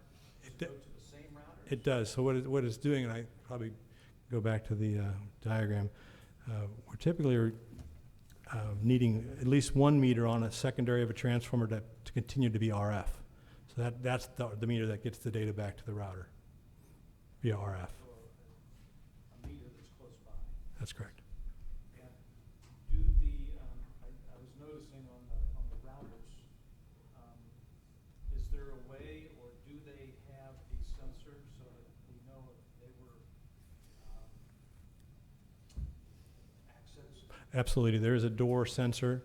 So in addition to having a lock, if there is an open, we do get an alarm in the network management software that there's been tampering at the router, yes. And you said the heat sensors have an alarm on them, but they don't shut down the meter. As currently, we don't shut down the meter. We're just letting you know that the meter has exceeded a temperature threshold.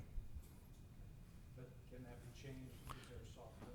So absolutely, again, as I was noting, it's not currently on our roadmap, but if it's important to the city, it's something we can certainly add to our roadmap, and could be implemented via an over-the-air firmware, so you wouldn't have to go touch the meters again or wait to do that. And the meters, the electric and water meters have about a 15-year warranty. So as proposed, the electric meters have a 3-year warranty. Okay. The water modules have a 20-year prorated battery life warranty. We can get into those details as well, but And then the routers only have a 5. they have a 5-year warranty. That's correct. You said the iPro meter was the only one that met our specifications for the bid. Is that, you said that was an option, that you are buying those and installing them in Minnesota. Is that an option here? And if so, will you get us the figures? So it absolutely is an option. We did not propose it yet, but if you desire those meters, you're basically saying that's what I want. We have the ability to buy them. Of course, we have to buy them from Census. They're the only ones that make them. I think to earn your business, they would try to give us a similar cost to what they gave you. Yes, Councilman. Yes, I want to know on this collected data that you all keep over there, how long do you keep that? So it's contract. Typically, we're keeping it for 13 months, which is, you know, what. And are you able to share that or sell that data, or? Absolutely not. It is your data. We are just housing it for you. And we also, you know, provide it on a backup, so it doesn't just have to stay on our servers. We can provide it to you to basically have it here as well. And one other thing, since you've been in this, have you ever received or been aware of any health complaints about customers after the installation of the smart meter? No. Okay. Thank you. Thank you. Anything else? Mayor, Yes, Councilman. walk me through what takes place when you have a meter that gets hot and is notified, I guess, our people. What takes place then? What's the next step? So let's say you didn't have any sensor, okay? Let's just say, so what would happen today if one of your solid state meters got hot, you put it into a socket that had a bad wiring or bad jaws, is that the heat generated in the socket, because it's a hot socket issue, gets absorbed by the metal terminals in the meter, and typically melts the plastic in the base. Doesn't burn it, it just melts it. And that heat over time not only melts it, but it ends up making the electronics in the meter fail. So today, if that happened, you wouldn't probably know about it until the meter reader went out again to collect the monthly billing read. And No then you'd see- danger of sparking or? We have not had issues of fire. It's been basically a failure. You know, the meter fails because it got hot. You know, what the new technology adds to that is instead of heating up to failure, it heats up to alert or to alarm. So you get the opportunity to go find that hot socket before the meter fails. That's basically the enhancement that you're getting here. Doesn't stop the socket from getting hot. When you say they, that somebody from IPL, that would probably go out at that point. That was what you'd have to do today, and that's what, you know, in the event of a hot socket, again, you wouldn't have to go out to turn off the power, because as long as we have communications to meter, we can still remotely disconnect the service to basically reduce the heat. But eventually, somebody's going to need to go out and fix the socket. Right. Okay. Thank you. Anything else? Thank you very much. All right. Thank you very much for your time. We look forward to the next steps. Thank you. We are going to take a 10-minute recess. What time is that, ma'am? 7:15, so we will resume at 7:25.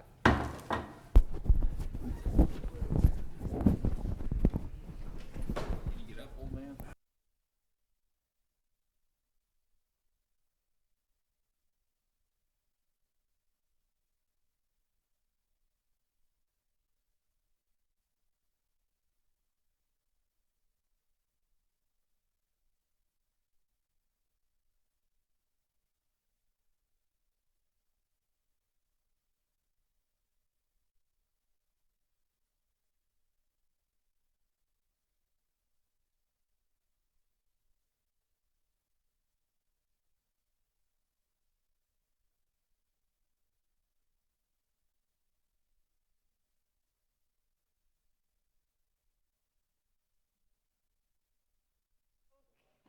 If we could come back together, and we will proceed with our next presentation. Hello, if you would go ahead and introduce yourself and take it away.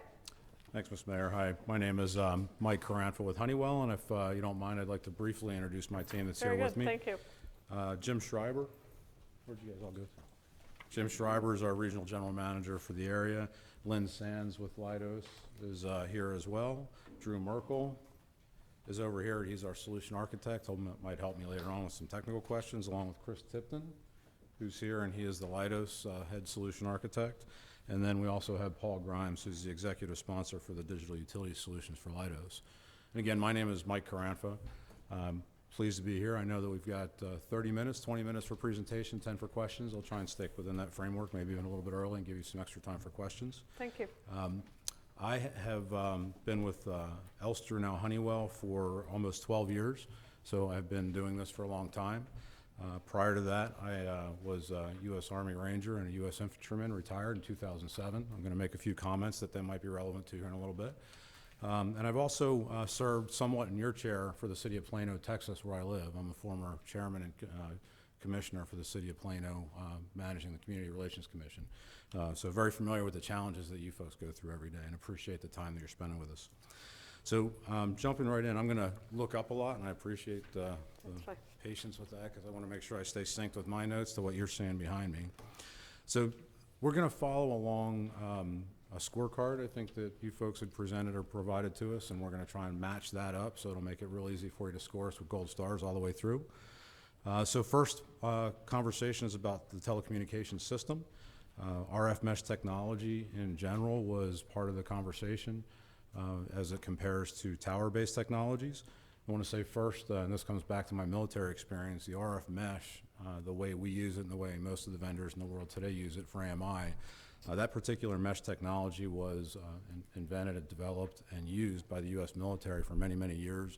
I can tell you unequivocally firsthand it works. I've used it. It works in the harshest environments in the world. When your life's on the line, that RF mesh works, and I can attest to that firsthand.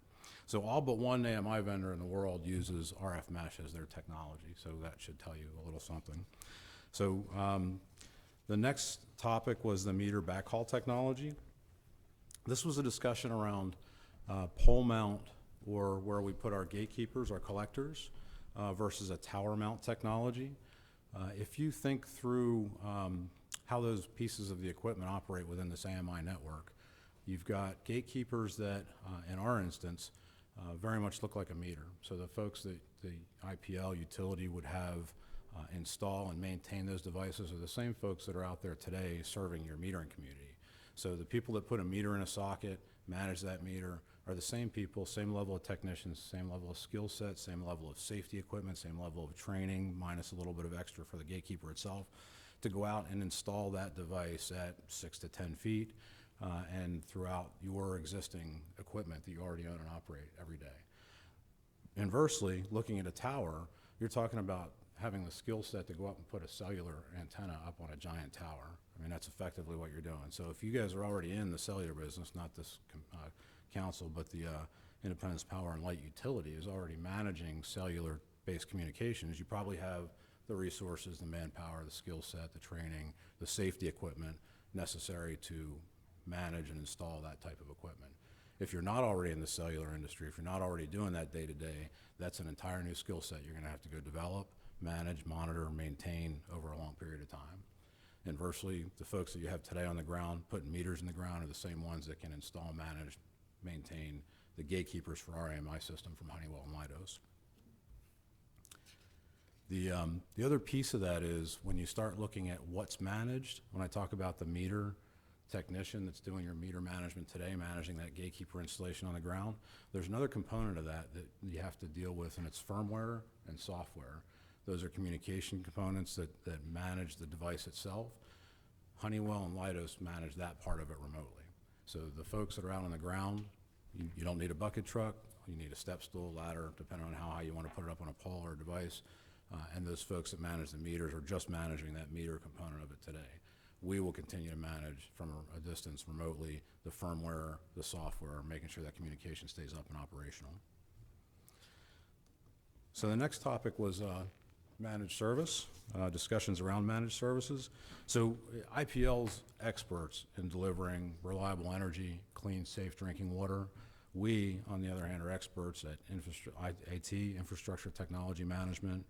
We are experts at cybersecurity. We do that every day, and we'll talk a little bit more of that in a few minutes. But our partner, Leidos, and us are just experts in that space, and that's core to what we do day to day. IPL is core skill sets, capabilities, activities day to day are delivering reliable energy, safe, clean drinking water. So our recommendation around the managed service piece is that let us do the part that's not core to your competencies, core to your skill sets that you don't have available to you day in and day out within your offices, whereas us as a partner can help do that, manage that, defer dealing with cybersecurity attacks that change day over day. We've got whole rooms of folks around the world just staring at screens, watching for the next level of threat to happen. I walked into it and I can't keep up with it. It changes so fast on the screen. And I said, well, is that what's happening, globally? And they said, no, that's what's happening here in DC. I I mean, the numbers were changing so fast you could virtually not see it. It was the cybersecurity threat assessment room that Honeywell manages for some managed software that we have in the DC area. And Leidos, our partner, is the largest provider of data services to the NSA. So if they can serve the NSA, I think they can keep your meter data safe. One other comment on managed services. So with our partner Leidos, one of the things that you get in that environment is two very secure and redundant data centers where all the data ends up going to and is being stored. And that's where it's being served from. When you want to use that data, you reach out to one of the data centers. If one of them should go down, they just instantly and hot fail over to the other data center. And so I would recommend including data redundancy and the security that comes along with a Honeywell/Leidos managed data set. I would recommend incorporating that into your disaster recovery planning.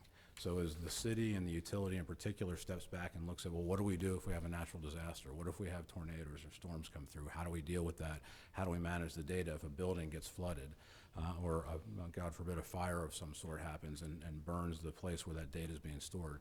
If Honeywell and Leidos are dealing with that, we've got it hosted off-site, managed, it's secure, it's redundant, it's hot failover, it's in 2 different locations, so the same natural disaster isn't going to impact both data sources. So that's something that you get with the Honeywell-Leidos partnership.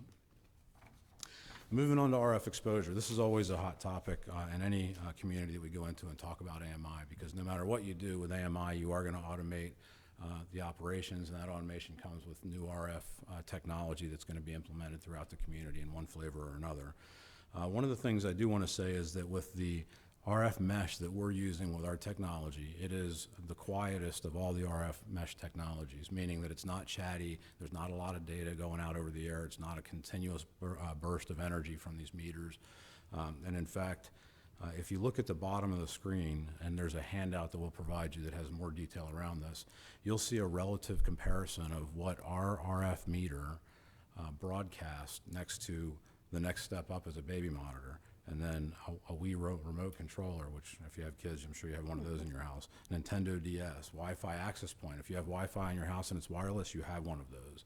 So every one of those devices steps up further and further above the amount of RF information that comes out of our meters. And these are independent studies that have shown what this looks like. There's lots of data and bodies of literature out there to talk about this. It's not just Honeywell, it's not just Mike. So this data is pretty reliable, pretty consistent across the industry in general. So generally, if you have any wireless household devices out there, you're already introduced to or at or above what an RF mesh meter on your home would impact you. So let me go to the next one. So detection of hot socking conditions. So this is, I'll compare to the electric industry. And by the way, our foundings are with Westinghouse, so we invented the electric meter in the 1800s. So we have a really long, when we saw relatively new, it's really relative. But this is a kind of a new discussion, the detection of hot socking conditions. So there's a company named Census that developed some meters, put them in at Sask Power and some other locations. About 4 years ago, had a number of home fires. So the meters were investigated and determined to have caused house fires. And that caused the entire industry to kind of take a step back and a pause and see, is this something that we need to attend to? Is this a larger, pervasive problem in the industry? Luckily for the industry, it was determined it was not. It was relegated to a specific vendor, their meters, that design flaw in a residential meter. But what it did was create some questions around, well, what can we do to avoid this? Regardless of the engineering skill set that went into the meters that caused the fire, what can we do if there's other problems somewhere down the road that we just don't know about yet? And so that's where most vendors have gone forward and said, okay, we're going to put some sort of a temperature sensor, hot socket detection capability in the meter. We did it 3 years ago. It's probably not something we would have done without customer intervention, without the customer saying, we really want this, the customer being the utilities. We really want this because I trust that you've got a good engineering group. I believe that you have a high quality meter, but we can't afford to take the risk of destroying somebody's property or having damage to personal residence. So we did implement that technology. We put temperature sensors in the meter. We at this point have several municipal utilities, one very, very large one with over 1 million meters, that has implemented this technology, and they're using it in ways that we never even considered before. Now that they have it, they've come up with new and ingenuitive ways to not only measure the sense the temperature in the meter, but set the meter to take action should it get to a certain degree before it causes damage or before the property gets damaged. The other thing they're doing is taking the data that they bring back from those sensors, and when they get alarms, when the sense comes back through the network, they can collate that data, look at it, and determine, is there a pending customer premise equipment issue, meaning the meter socket, because the utility knows the meter socket belongs to the homeowner. But it doesn't mean that we should, as a vendor, provide equipment, or you as a utility or a city should put equipment in a socket that maybe will cause problems later. So we have two things that we do. One, in our installation process, we do a full inspection, photographs, test, observe the socket. If there's any problem, then we stop, we take whatever action we determine in our statement of work that we'll develop with you guys. Generally what that means is either you bring an electrician in or we can bring an electrician in, and we do some sort of repair to the customer's premise equipment, this meter socket itself. Some utilities have borne the entire expense of that. I think that's awfully generous. Other utilities have said, okay, we'll share the costs with the homeowner about replacing and updating their socket so we can put this new meter in and make their home safe. But in any event, the first step is observation. We're not going to put a meter in a socket that we think is dangerous. Then beyond that, if we put a meter in and we're continuing to get this data, the first step is if it gets an elevated temperature, it can set an alarm. Those alarms are usually precursors to there's something wrong, possibly with the meter, possibly with the socket, possibly with the distribution grid. It identifies things that are going on in the grid that the utility then can use to make the grid more robust and reliable and better for the consumer. But that's just an alarm, and then the utility decides how they want to act on that. We have another step that says if it gets to another temperature that becomes dangerous, immediately dangerous, the meter will shut itself off. So it will instantly open a disconnect switch. Energy will stop flowing to that inside that premise, and the utility is instantly notified that that occurred. So now you can roll a truck on an emergency basis to say, hey, what happened? I need to go check this right away. Excuse me. So a lot of activity around that because of one design flaw several years ago. I think in the end it maybe provided some added value to the utility industry in general. The other thing it caused to happen was we now have a bit of a belt and suspenders approach. So we've always had an ANSI body, a certification body called ANSI, that we follow in the design and deployment of our meter technology. That's always been good enough until it wasn't. And then a lot of utilities then started asking, well, do you have UL certified meters? And if you're familiar with that, UL is a certifying body that looks at a lot of consumer products. This, probably if I opened it, would have a UL sticker inside of it. So UL is a certifying body that looks at a lot of products. You all have seen the labels. You may not recognize it. Now that I said it, you'll look at the next label you see and check if it's got UL on it.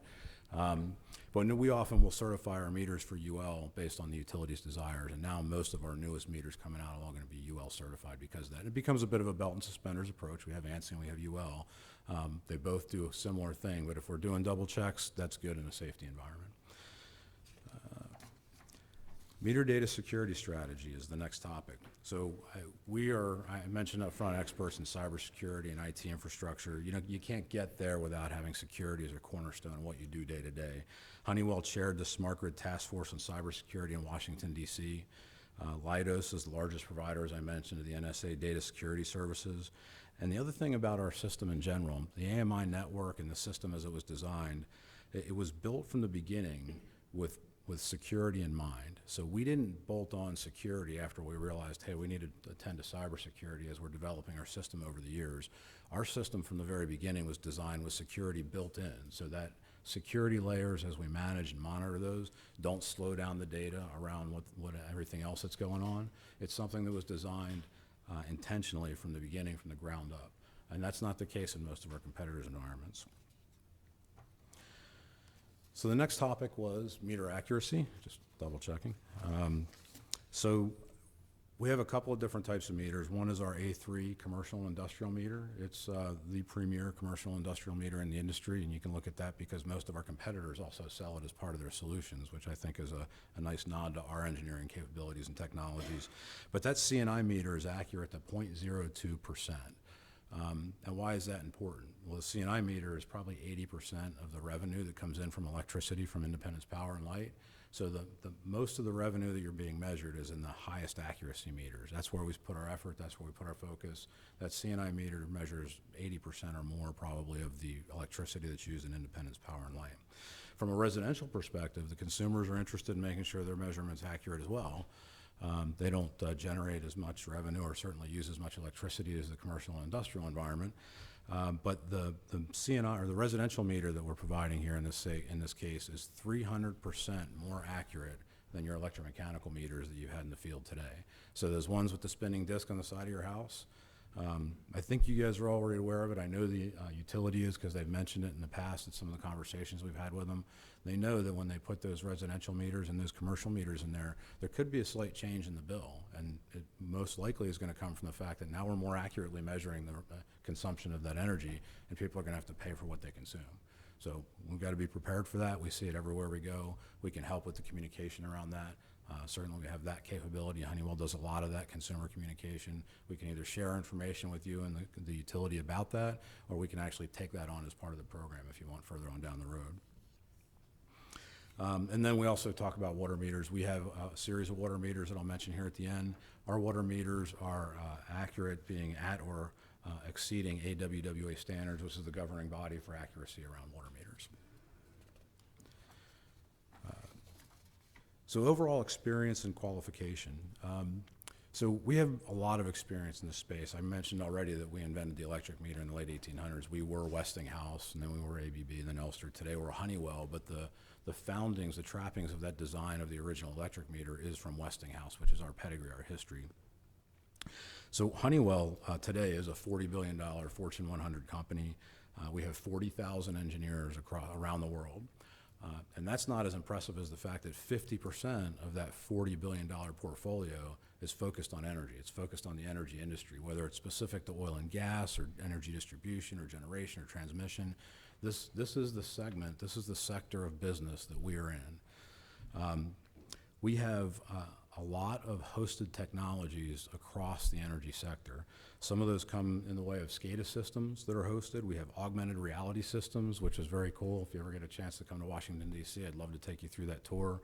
And you think, well, what would a utility need augmented reality for? Well, it's a technology where if you put on a helmet,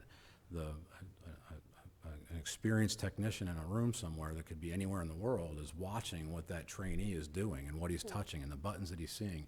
And then it overlays a soft image of what he's working on, whether it's a distribution transformer or the network control center in your utility.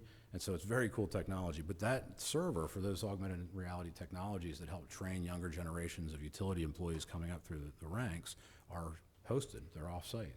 It's hosted technology. Process automation servers, so learning about process controls and management of processes in the utility space. We host those servers all the time. Leidos, our partner here, has more than 400,000 municipal electric meters under management today, right now. So that's something that we've got a lot of experience around. That managed head-end system and the software and the support that we provide with that is very well vetted, very well received by the utilities that use it. And it goes back to what I said earlier. The utility is experts at delivering reliable electricity, clean, safe drinking water. We are experts at IT infrastructure, managing that equipment and the cybersecurity needed to continue to manage that over time. You also asked us about installation contractors. We have two that we vetted for this project. One is Second Sight, which we mentioned in the documentation. We have another one that we've talked to in our NDA with in a company called Mark I. Both are Missouri companies. They are both well qualified. They both have experience enough to do this project, especially with our oversight and as a subcontractor to us. Both have committed to using local prevailing wages. More importantly, they've both committed to full local labor contingents to be used on the project itself. And so that's I think, an important piece, and it's also something that's commonplace. I know that it's being asked for as part of the project here. We don't often go into very many communities that don't make that one of their top concerns. And that is to use local labor to make sure that the staff and the labor and the oversight and the management that's helping put the program in place and installing it for the utility is from the local community.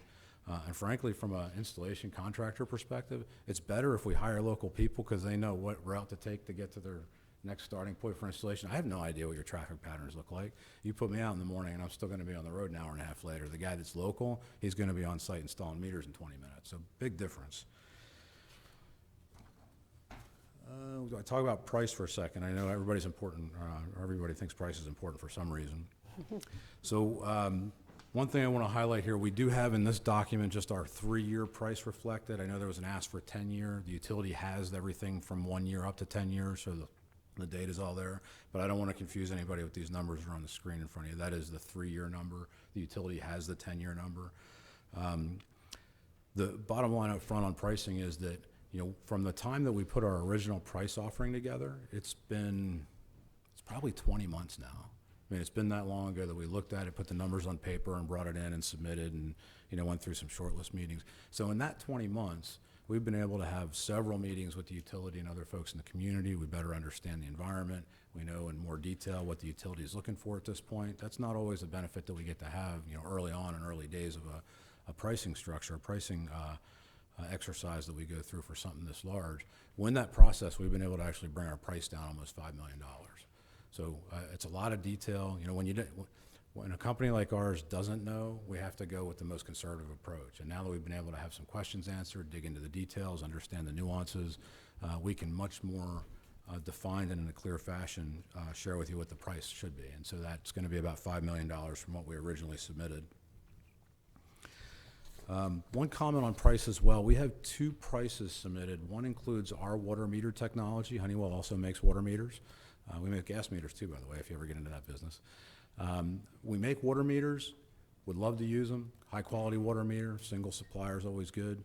We are happy to use whatever water meter the utility picks. If they don't like ours, if they have a preference already, we will take whatever water meter they pick. We've worked with them all, and we will either take that from them sourcing it, or we'll include it under the blanket of our contract. I know that from a municipal perspective in this kind of a contract, you probably don't want to have another sourcing issue having to be dealt with outside of what you're already going through now in this vendor selection process.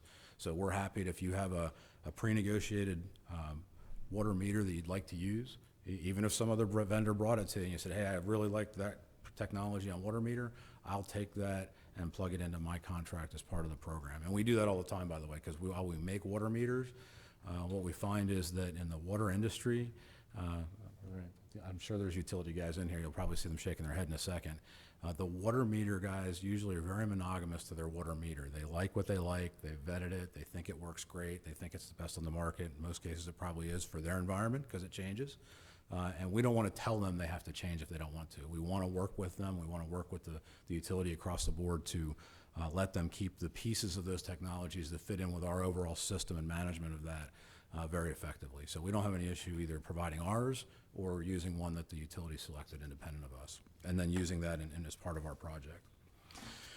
So just to wrap up and in summary here, you know, I'll tell you the RF mesh I talked to you about, bulletproof, I've used it in real world situations where my life depended on it. I trust it, I'd use it again. The meter technicians that you have on staff today are more than capable of installing our gatekeepers and maintaining them over time, especially when we're managing the communication component and the formal update over the air. We're experts in IT and cyber management. We've got the quietest RF mesh on the market today. Protection of your customer and utility equipment is of the utmost importance, and that's why I spent more time on that hot socket discussion than I did on some others. We've got some highly accurate meters across the board, residential, commercial, water. This system would be installed and operated by a group of experts in the industry across everything, including utility. And the bottom line is that I think all this can be provided at what I could consider a fair price up front, but it would be a measurable value in the relationship that you'll develop with Honeywell Leidos as a partner and teaming arrangement going forward, because this is something that you're going to buy and then you're going to work with us to continue to manage and operate it for you. And that's got to be a tight relationship. That's got to work well over time. We have with many utilities have made that work. We look forward to trying to make that work with you. And at this point, I'll stop and answer whatever questions you may have. Thank you very much. Questions? Yes? Thank you, Mayor. So let me start with the last page there with the pricing. So you said if we excluded the water meters and wanted a different water meter, That 17.3 million would be for everything except for the water meters, and I'm assuming the water meter installation? That is, Is it just for the water meter? I think, no, I'm just talking about separating the water meters. The installation So is that's the water meter and installation?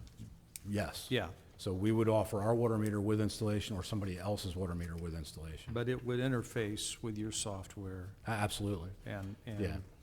yeah. And so, that would be in addition to the 17.3 million, and it would be also for 3 years. That's the 3-year price. We do have a And that's 10-year price. in including all the finance. software, all the hosting, the backup, everything. Yeah, Yes, it does. okay. Yeah, just, let me be crystal clear on this. I told you pricing's important to people sometimes.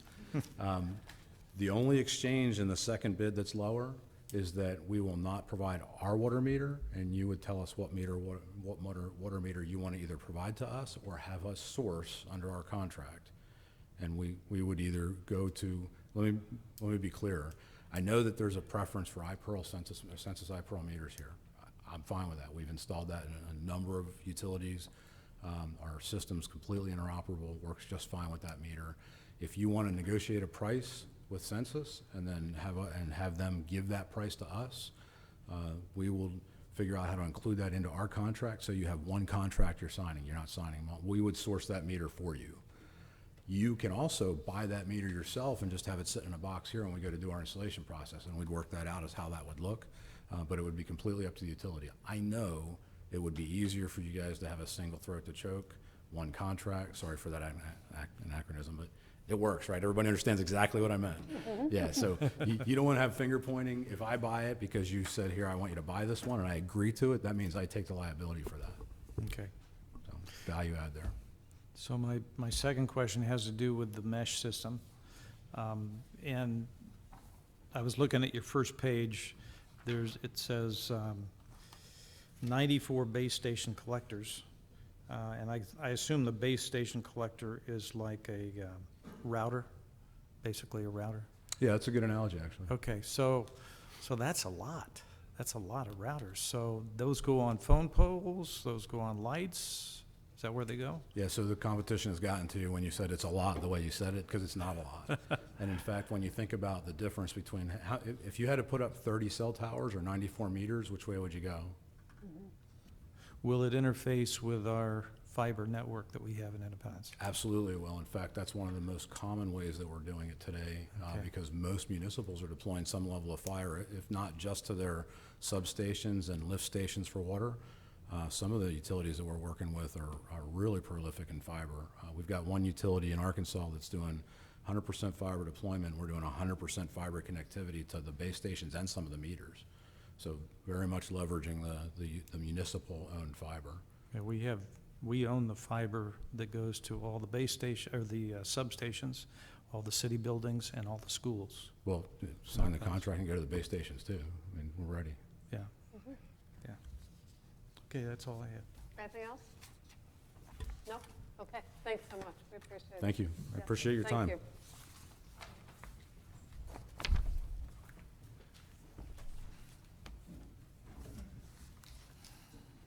Would you like to see some examples of our equipment? Sure. We'd love to. Oh, I didn't see it on there. Thank you. Why don't you just do a little show and tell for us? Does it come with this cargo?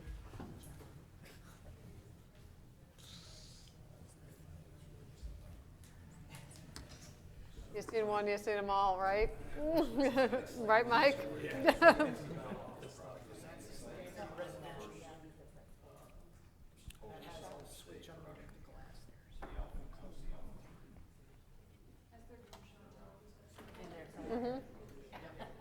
This is a commercial one?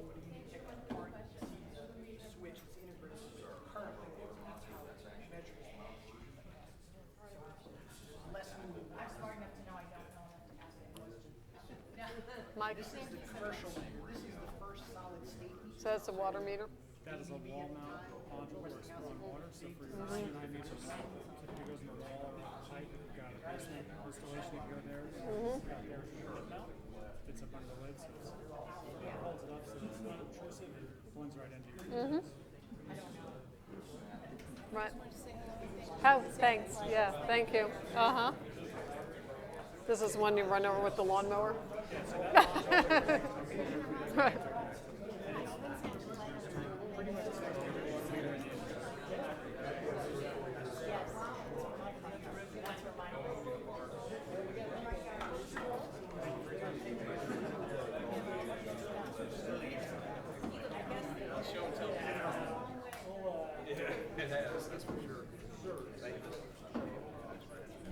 There's your new water meter. There's your new water meter. Don't lift anything too heavy, Karen.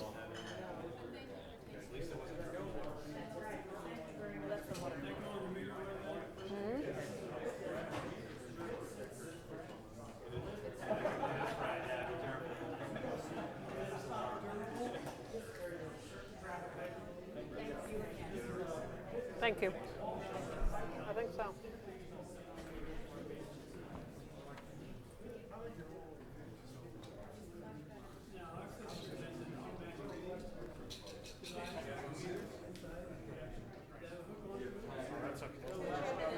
I know, you gotta finish them. That's why I'm sucking on Sarah's sugar-free.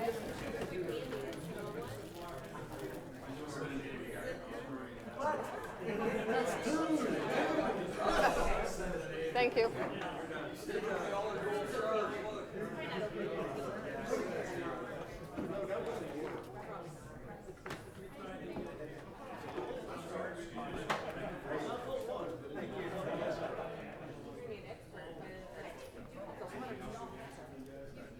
We are going to be experts.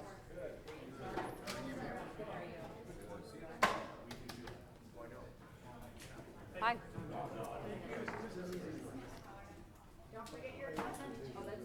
That's the new guys. Mm-hmm.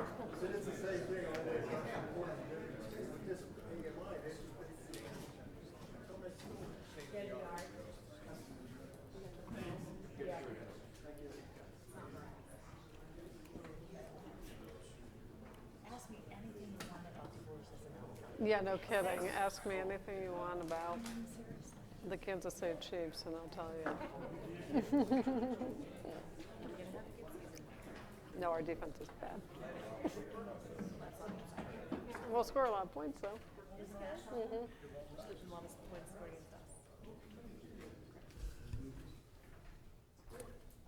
Okay, we ready? Okay. Hi, why don't you go ahead and introduce yourself, and then you can start whenever you're ready. Yes. I'm Bob Boland, District Manager for Corn-Maine. First of all, can you see me over the podium? Yes. Just make sure, okay. I was concerned. Honorable Mayor and distinguished councilmen and women, thank you for this opportunity to stand here in front of you. We're excited about this presentation. With that being said, Corn-Maine, Missouri-based company, headquartered in St. Louis, Missouri. However, we have 7 locations in Missouri. Of those 7 locations, 3 of those are in my responsibility as part of my district. We have a 40-year lineage of the local independence market. Of the 40 years that we've had that lineage of our company working in this particular market, the first 30 years we operated just off of I-70 and Nolan Road. Since that time, we've grown beyond those borders of that particular location. We, as a company, have grown to over 250 locations across the United States. So we definitely are broad and wide in that respect. We have many resources that way. The local office that will manage and support this particular project is less than 10 miles from where we stand right now and less than 7 miles from the IPL office complex. We are very, very local to that for support purposes. Beyond those, the location that will service this project, at my disposal, within my district, we have 4 other locations which affords over $650,000 worth of meter inventory on the shelf today. We estimate that with this project during the deployment phase, we'll grow that inventory to over $1 million just for the purpose of making sure that we support this and it'll go smoothly. The local branch that's going to service this project, comprised of current and retired employees that are from Independence, born and raised. Our families raised us here. We went through the Independence schools. We bought homes in the city of Independence. And over those 40 years of lineage, we've continued to provide a really valuable service to the water and sewer public works for the city of Independence. We'll continue that. We're very proud to be from Independence. We take an extra measure of pride in the fact that this being a local project, we kind of consider it our home field advantage. Corn-Maine's installations, experience, including management and implementation of full-scale turnkey meter projects like the City of Independence AMI solution. We've completed over 200 of those just in the advanced metering infrastructure. Combining that with automated meter reading, which is still full turnkey meter exchange, software systems, we've done over 1,000 of those to full completion. We've continued to learn through all of our best practices. We've fine-tuned those best practices so that we are very successful at making these projects work. Our installation partner has completed over 350 complete turnkey meter projects, and they provide full-time on-site management, but more importantly, they hire local, trained, and skilled labor to do the actual installation. Now, with that, I'd like to step back and introduce Mark Newton. He's Census Vice President, North American Electric, to walk you through the rest of the presentation. Thank you so much. Thanks, Bob. So I will advance slides. I can make sure. All right, I got it. Thank you. Good evening. I'm Mark Newton. I want to talk to you for a few minutes about the solution that Corn-Maine and Census have proposed to Independence. FlexNet is the network communication solution that is at the core of the investment and decision you all will be making. The communications network and how it functions and how robust and how reliable it is the key to your decision. The hardware that goes on that network is top of class that we're providing, but regardless of the hardware, if your network communication system is not reliable, then it really doesn't matter how good your hardware is, because you're going to be fighting networks all the time, and you don't want that situation. FlexNet's built to be the most flexible, the highest performing, and protect your investment in the future more than any other investment you can make. First, I want to talk about the flexibility of the network. You'll see on the diagram behind me, straight lines pointing from a myriad of devices at the bottom, going straight to a base station or a collector. Our communications network communicates point to point, which means every device that's put in communicates straight to a base station or a collection device. The reason this is important is because all utilities are not the same and don't have the same business needs and the same priorities. So every device, whether you buy a water meter, an electric meter, a capacitor bank controller, a streetlight controller, a gunshot sensor, they all will communicate straight to a base station. They do not need to communicate to each other. When a device communicates with each other, that's called a hop, and that begins to describe, as you guys have spoken with other companies, a mesh network. We do not communicate in a mesh. We communicate point to point. And the reason this is important for flexibility, again, is because every utility is unique. Some utilities don't have water meters. Some utilities don't have gas meters. Some utilities have water meters where there's not an electric meter to communicate to, or they want to communicate to a streetlight control where there's not an electric meter to hop through. With our system, you don't need co-location of utility meters. You don't need anything near each other because they all communicate straight to the base station. Highest performing. We use a licensed spectrum from the FCC. When you talk with mesh providers, that's an unlicensed spectrum.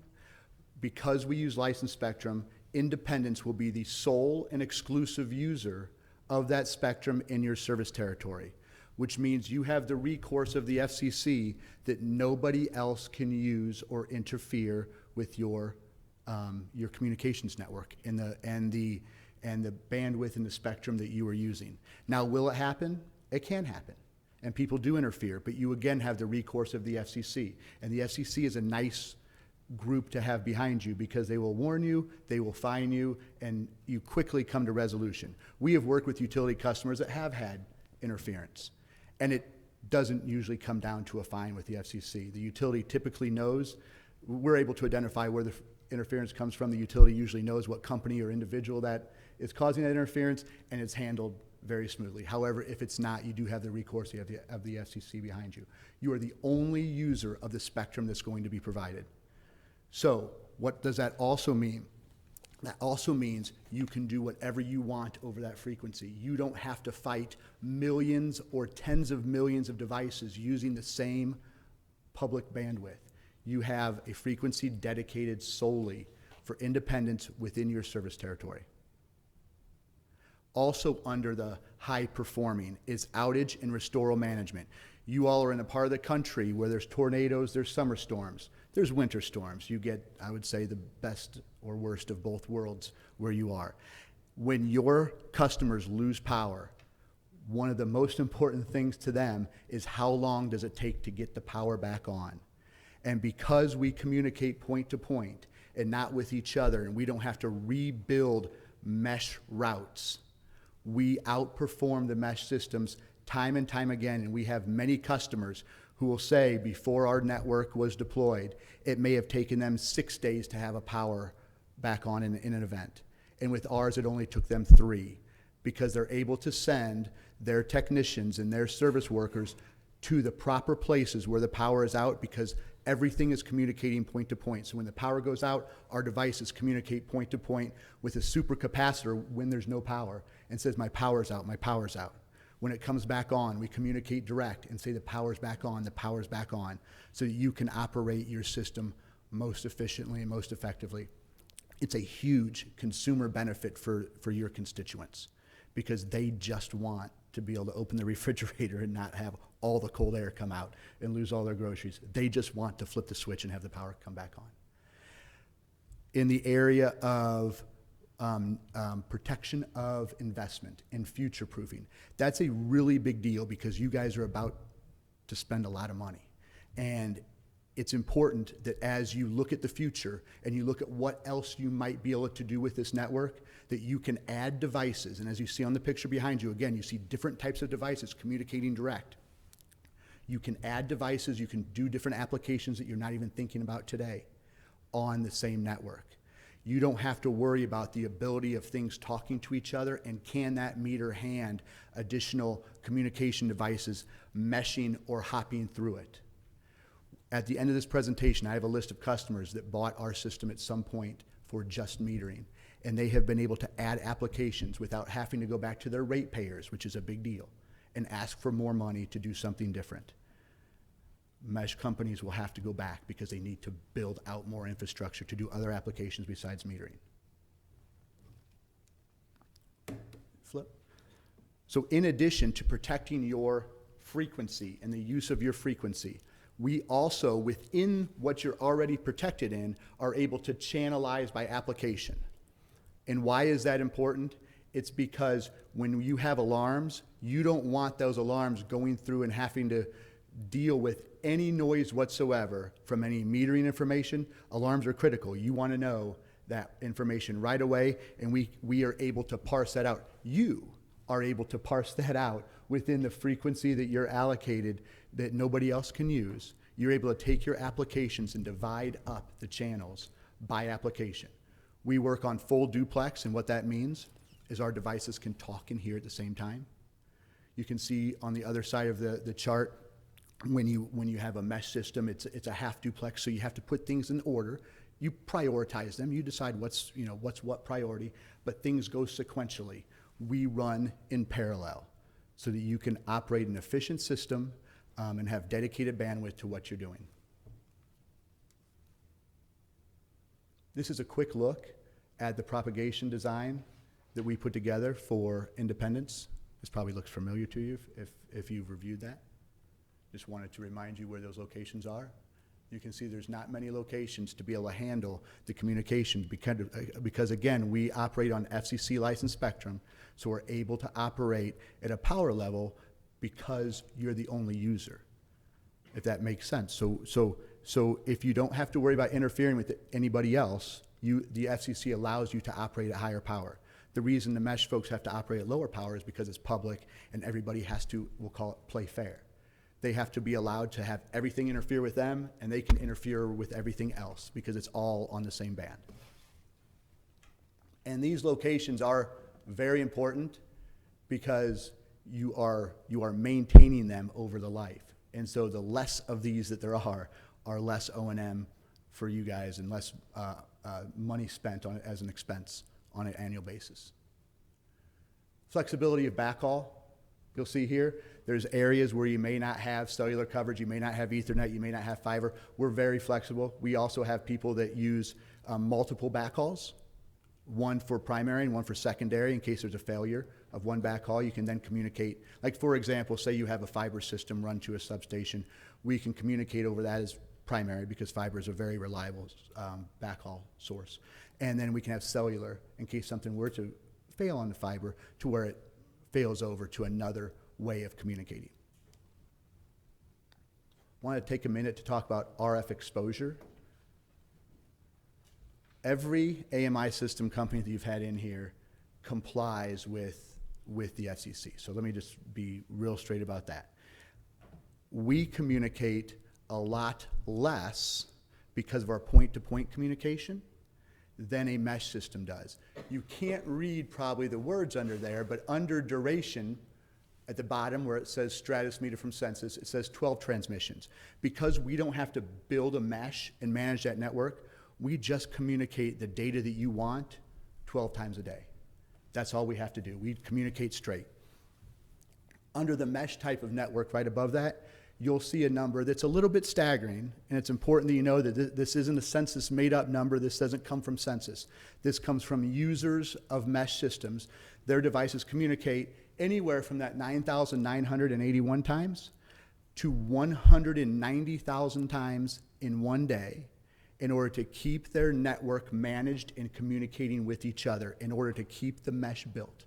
And again, this is information that comes from the California Public Service Commission, where mesh users testified as to how many times their meters. I want you to please know that those aren't census numbers. All of those AMI systems, again, under the FCC requirements for RF exposure. Whether it's a mesh company or a census point-to-point, we do not have reports of health issues as defined or caused by an AMI meter propagation or RF emissions. We also have to have a guideline to follow. I mean, there's in the industry there, you have to have standards that you have to follow, and we do rely on the FCC to set those standards. However, at Census, we are well below that standard. And then you see, of course, because everybody has a cell phone this day, it seems like, just a comparison to a common device so that you can have an idea of what you're talking about with RF emissions with what we do as compared to what people have in their general use. Census is a leading producer of electric and water meters. We have been a leading producer of water meters for over a century. We continue to reinvest in our products, we innovate, and you've been proposed 2 market-leading meters as options in the water meters. The iPearl meter is a leading solid-state water meter that has a 20-year new meter life, new meter accuracy warranty, and what that means is traditional warranties by AWWA under C700 standards are 5 years new meter accuracy, 15 rebuilt. Because of the accuracy and the design of the solid-state iPearl, Census offers a 20-year new meter accuracy, so 4 times what is required by the AWWA standards. You also will see untouched, unparalleled flow ranges by the iPearl. Fantastic meter technology, millions of them deployed and in the field. We also proposed the traditional positive displacement meter that falls under the C700 standards, a industry-leading disc meter with an electronic register for advanced resolution reading at the register, and also for different sort of alarm indicators. And you can see the flow ranges there, which are well in line, and it performs above the AWWA standards. On the electric side, we proposed the Census Stratus meter, and you'll see We also have other meters that we interoperate with on the commercial side, and we are always driving interoperability in everything we do. We keep cybersecurity as job one, and then interoperability is job two, because we want to provide our users alternatives to hardware that we interoperate with. So you'll see different manufacturers listed there that we work with their different meters. I want to talk to you for a minute about some of the innovation that makes the Stratus meter a leading meter in the electric market. With any large deployment that goes on out there, a utility runs a risk of hot sockets or faulty wiring, runs a risk of installation issues when you're replacing a lot of meters in a short period of time. So inspection is very important, but even with the best inspections, history has shown that there can be hot socket instances. So we set out to, within our meter, innovate how we can help a utility avoid instances of, I'm going to use the word consumption, because when there's a heat instance in a socket, it can be, if you use Google, the term they like to use is fire, and sometimes it is a fire. But it's also, sometimes it's not. It's a consumption of a meter, and it may not be a fire, but it's still a bad situation caused by heat in a hot socket. So we developed a Stratus to have 2 points of heat sensing. One near the glass on the outside, so it's near the sun, or possibly a heat source coming in from the outside, which could be a fire coming in from a neighbor's house, coming in from a forest, coming in from a lot of places, or heat, another sensor at the back of the meter, sensing heat at the back. We want to be able to sense both, because if they're very different, that means something's happening. And we also sense it for how long it's taking it to rise and at what rate it's rising. And in programmable thresholds, we are able to set rules, meaning if it is over this temperature or going up at this rate for this amount of time, we auto disconnect the meter. So it's a rule you're able to set in talking with your utility personnel in order to say this is a potentially unsafe situation, that the customer potential dissatisfaction of losing their electricity based on what we're seeing with heat, either coming from the back or from the front, safety is first and foremost. And so you're able to disconnect that meter without going through the process, this is important, of an alarm, because this is something that the industry has, I'll say, somewhat always been able to do. Send an alarm, and then somebody gets the alarm, looks at the meter over the internet, and then shuts it off.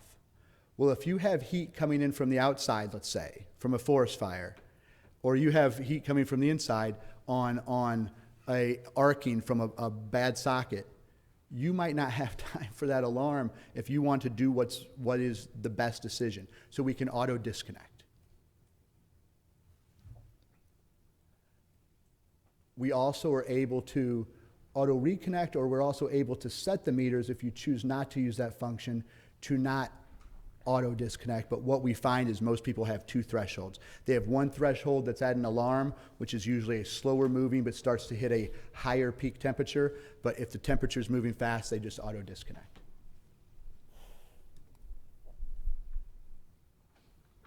We also go through a great deal of testing at Census to test for high voltage and high temperature.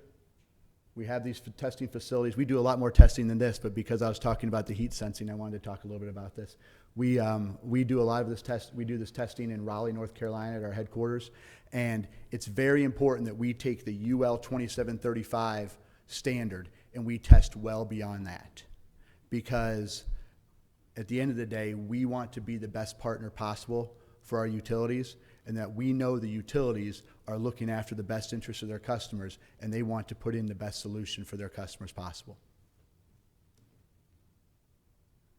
So I mentioned earlier that we take interoperability is important, but cybersecurity is first. Right now with demand response modules, and what that means is they're units that will help a utility shed load. They might put them into air conditioning units or water pumps. And we just recently had NTech, a company, come in and say, we really would like to have your be on your communications network. So we worked with them. They developed our communications network into their product. We tested it, make sure their cybersecurity is there, and boom, we're working with them. And now utilities can have another alternative for a device for demand response. But we take cybersecurity very, very seriously in our data centers and within our solution communications. AES 256-bit encryption, asymmetric keys, things that are industry leading in security, we implement within our solution because in this day and age, no matter how we all look at it, frankly, let's put aside AMI and metering, with our phones, with everything that we have at home, everything we have is more accessible. And so we as a manufacturer, we have to stay on top of cybersecurity first and foremost, because the only other choice is to go stay in your house all the time and you'll never get in a car wreck. So you either have to embrace the advantages of technology, which we believe utilities want to do, but we have an obligation to stay ahead of cybersecurity because we are part of that connected journey with you guys. Differentiators of our network, I mentioned the FCC licensed network. This is the primary core differentiator in the FlexNet network, something that's critical for you in that you have your own network to do what you want for your business use, for your constituents' benefit, and nobody else can interfere with that. That is something that the other folks that you've spoken with tonight cannot say. Point to point, I talked a little bit about that earlier, why that's important and why that not having to mesh or hop through other meters is critical to your flexibility and being successful in the future. Easy and flexible deployment.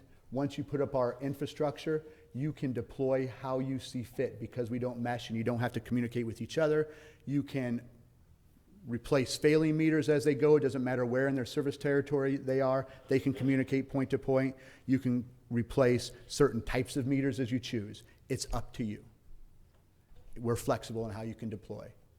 And then the multi-application network, that's the whole idea that you don't need an electric meter near your capacitor bank if you're using our network. You don't need an electric meter near a water meter you might put out. You might annex another water utility that has KCP&L for electric. That's okay.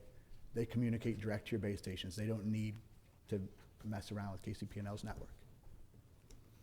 So I mentioned this earlier, and I'm not going to talk about it but for a second, because this slide shows how utilities have protected their investment, had leveraged their investment when they bought AMI from us, many of them years ago, just to start with metering.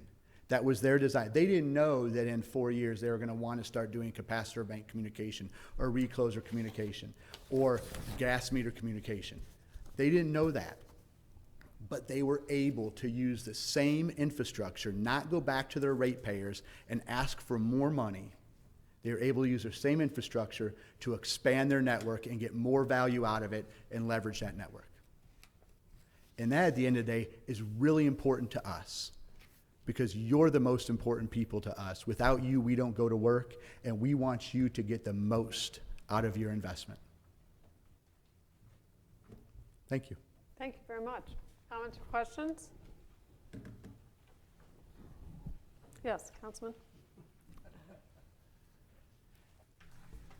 Thank you, Mayor. So in the point-to-point communication, obviously it's not communicating near as much, but it's a stronger signal. Yes. Correct? Yes. So, but the total, I was trying to look back here at the output, the total output of RF is still less than most of the mesh networks, is that right? The monthly exposure in milliwatts is significantly less. Yeah, that's what I was wondering. Have you replaced some mesh networks because of the problem with interference with other mesh systems out there? Truthfully, I don't know that I would say we've replaced mesh networks because of interference, but interference kind of leads to performance. So I'm sure interference was one of several factors. One of those customers I listed there at the end is a very large user out in Pennsylvania, and they had one of the competitors that you've had in talking to you today as a system, and they took that out and replaced it with ours. They went from 9,000 pieces of infrastructure to read their system to about 280, and the performance is by and large better than what they had before. Interference, though, is just one piece of that. So I personally have not ever had a customer just say, we are replacing this solely for the reason of interference. So we're surrounded in Independence by KCP&L service territory. So I'm assuming they're mesh. I don't know that, but I'm pretty sure they are. Yeah, Landis and Gear, Gridstream/Cellnet, yeah. Yeah, so would there potentially be interference on the borders of Independence if we were a mesh and using the same spectrum?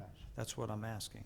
Yes, so if you were a mesh, there's potential interference every day you wake up. I mean, you don't even really need KCP&L to interfere with you. Okay. You have tens of millions of devices that are in the public band that are talking all the time. I mean, if you think about that number I threw out earlier, even the lowest, right here, even the lowest 9,981 transmissions in the day, just yourself is a lot to get out of the way of. I mean, that's a lot of transmissions. And so, yeah, you don't need KCP&L, sir, to interfere with you. But near the areas, could you? Sure. So on your site coverage, I was looking at that map. How many towers are you talking about? And are we going to be using existing water towers or towers at substations? I see the Dodgen Tower. I'm assuming that's the water tower. Yeah, if I can, I'm going to ask Tim to speak. Oh, Is that okay? Sure. Am I able to absolutely. have Yeah. other people answer a question? Okay. Yeah. Hi, my name's Tim Shade, and I'm with Corn-Maine. And I'm kind of the person who put a lot of this together, so I have some of these answers. We have 21 towers. 21. And then 21 main base stations that we call an M400. And those are ones that we put on significant infrastructures like water towers. Like out east, the water department, there's a tower out there. It's not a water tower, but it's a antenna tower out in that direction. And then we have, there are little purple dots on there, and we call those an R100. And they're about that big that you would put on less significant infrastructure like a telephone pole or something like that, or a city hall or buildings like that. So these are going on existing structures? Mostly. Mostly. Okay. There were, when we were talking about this earlier, in the northern corridor, there is the 75-foot tower. There's not a base station up there, but there are some transmission lines that go through there. And we have the ability to put an antenna on top of the transmission pole. So that's an option. When we were trying to figure out where we wanted to put it, when we kind of put a halt on, or whenever we went through this before, we said, all right, well, let's figure out what we need to do. But we know that we can, in that area, there are some poles in that area that that's what we're anticipating using, is I guess what I'm saying. Okay, thank you. Okay. Councilman? And it will tie in, if we want it to, it'll tie in with our fiber network. Yes, without fiber is a great backhaul. So if we can use fiber, we'll use fiber every day because it's a much better backhaul. Like Mark described, we can use cellular as backup. And in some areas where there is not fiber, we can use cellular so you don't have to spend money to run fiber to that location. Okay, thank you. Nothing? Okay. Anything else? Yes, Councilman? If I may, the lower RF that you're that you were able here because of a dedicated line, and 21 established, that's not much. I mean, that takes it down quite a bit from what we've seen before. But no matter how low you are, some people are going to want to opt out. Do you have that capability? We do. It's actually built into, for a water meter, obviously we wouldn't install the antenna or the radio at the location. And on the electric meter, it's built in. We just don't program the radio part of it. So it's basically just a programming, and it's the same meter, you just No turn off that option. transmission. There's no transmission in that.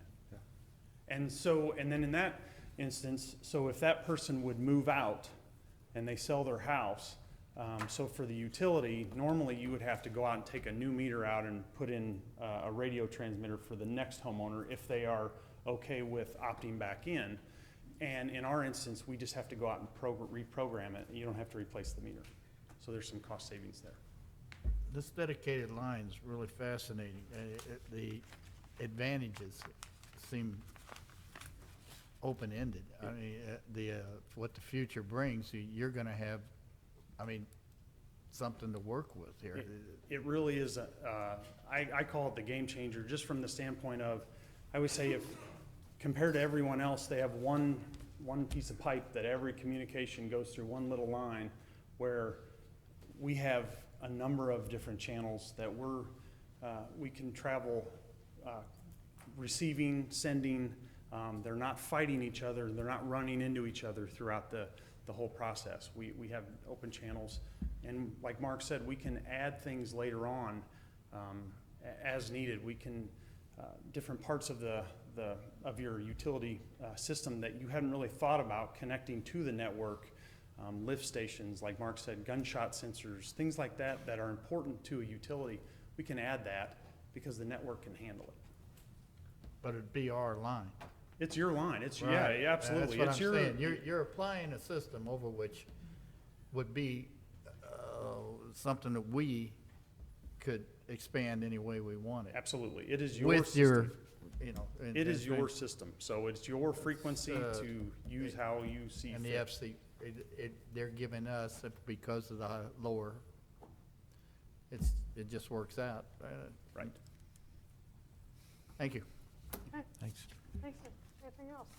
Thank you very much. If you want to demonstrate, pass around your equipment, maybe, Okay. just kind of, So up front here, Yeah. this is the Stratus. This is the electric meter, the residential meter.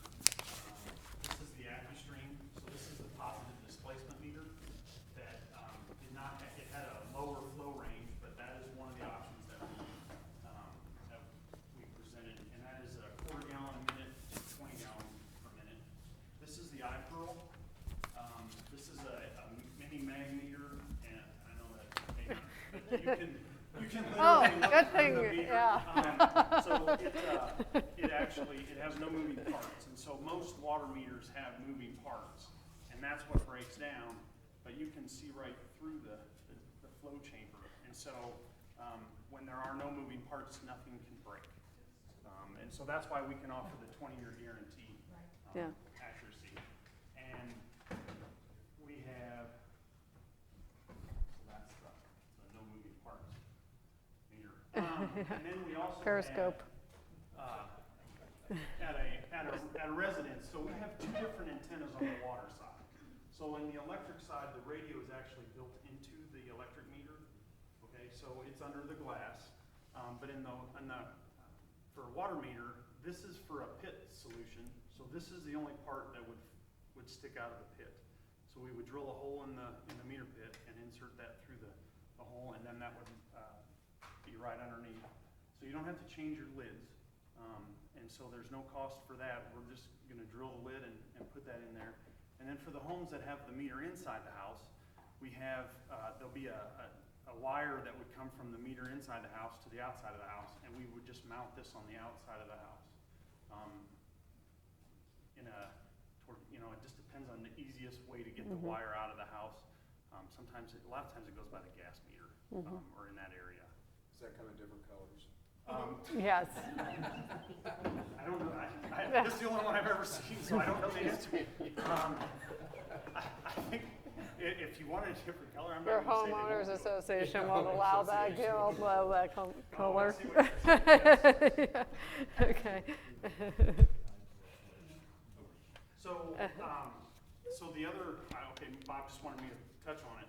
The iPearl, it just was released. They actually have improved their warranty on that. So it used to be a 10-year full, 10-year prorated warranty, and this one now has a 15-year full and a 5-year prorated warranty. And that was just released. So from We're going to throw that in, no charge, even though we originally quoted 10 and 10. But to not confuse either, the 20-year new meter accuracy warranty, 19 and a half years, for whatever the reason, you pull a meter, somebody has a complaint or whatever that is, we test it and it doesn't meet new meter accuracy, you get a brand new meter. Okay. The warranty is it doesn't function, not an accuracy. And that is 15 years full replacement, 5 years prorated. Okay, And- very good. I'm sorry. Go ahead. And you're just telling me you're warehousing here. Absolutely. I Yep. mean, we go down the street or we don't have to call someplace. Absolutely. Less than 7 miles from here where we stand today, the product is on the shelf. The managed services solution also that was required and we proposed, required and what we offered was that base station equipment that will be monitored and maintained by the census support staff remotely, if that goes down, we will have less than 7 miles from here, a complete replacement unit that can be brought out, plugged in, and ready to go. And this, we didn't bring one. It's not a pocket size. It's 22 by 22. 22 by 22 and mounts on 2 pieces of unistrut or on a pole. It's, one guy can carry it, but that will be on the shelf less than 7 miles from here. Included with that managed services as well is if that does go down and needs to be replaced, that Census and Corn-Maine dispatch the proper technicians to do that. We don't just send out our guy that drives the truck. Okay. Cool. Yeah, it's Bob. This is the guy right here, okay. And he lives here in Kansas City, so. Yeah. Great. Thank you very much. Any other comments, questions? All right, thanks a lot. I appreciate you being here. Thank you. Thanks. Thank you.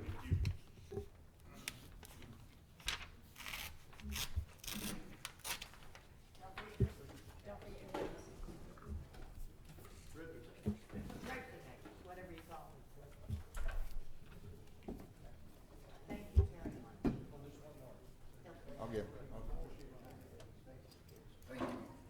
Thank you. Thanks very much. Yeah. Thank you. Appreciate it. Thank you, ma'am. Very nice meeting you. Thank you, sir. Pleasure.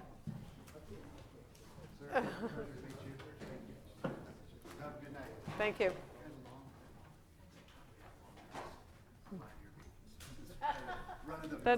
Not generally this long, but.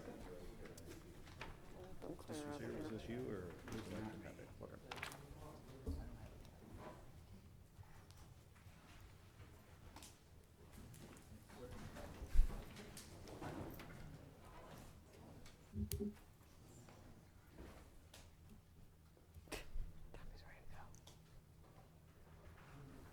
Okay, are there any other topics for this evening?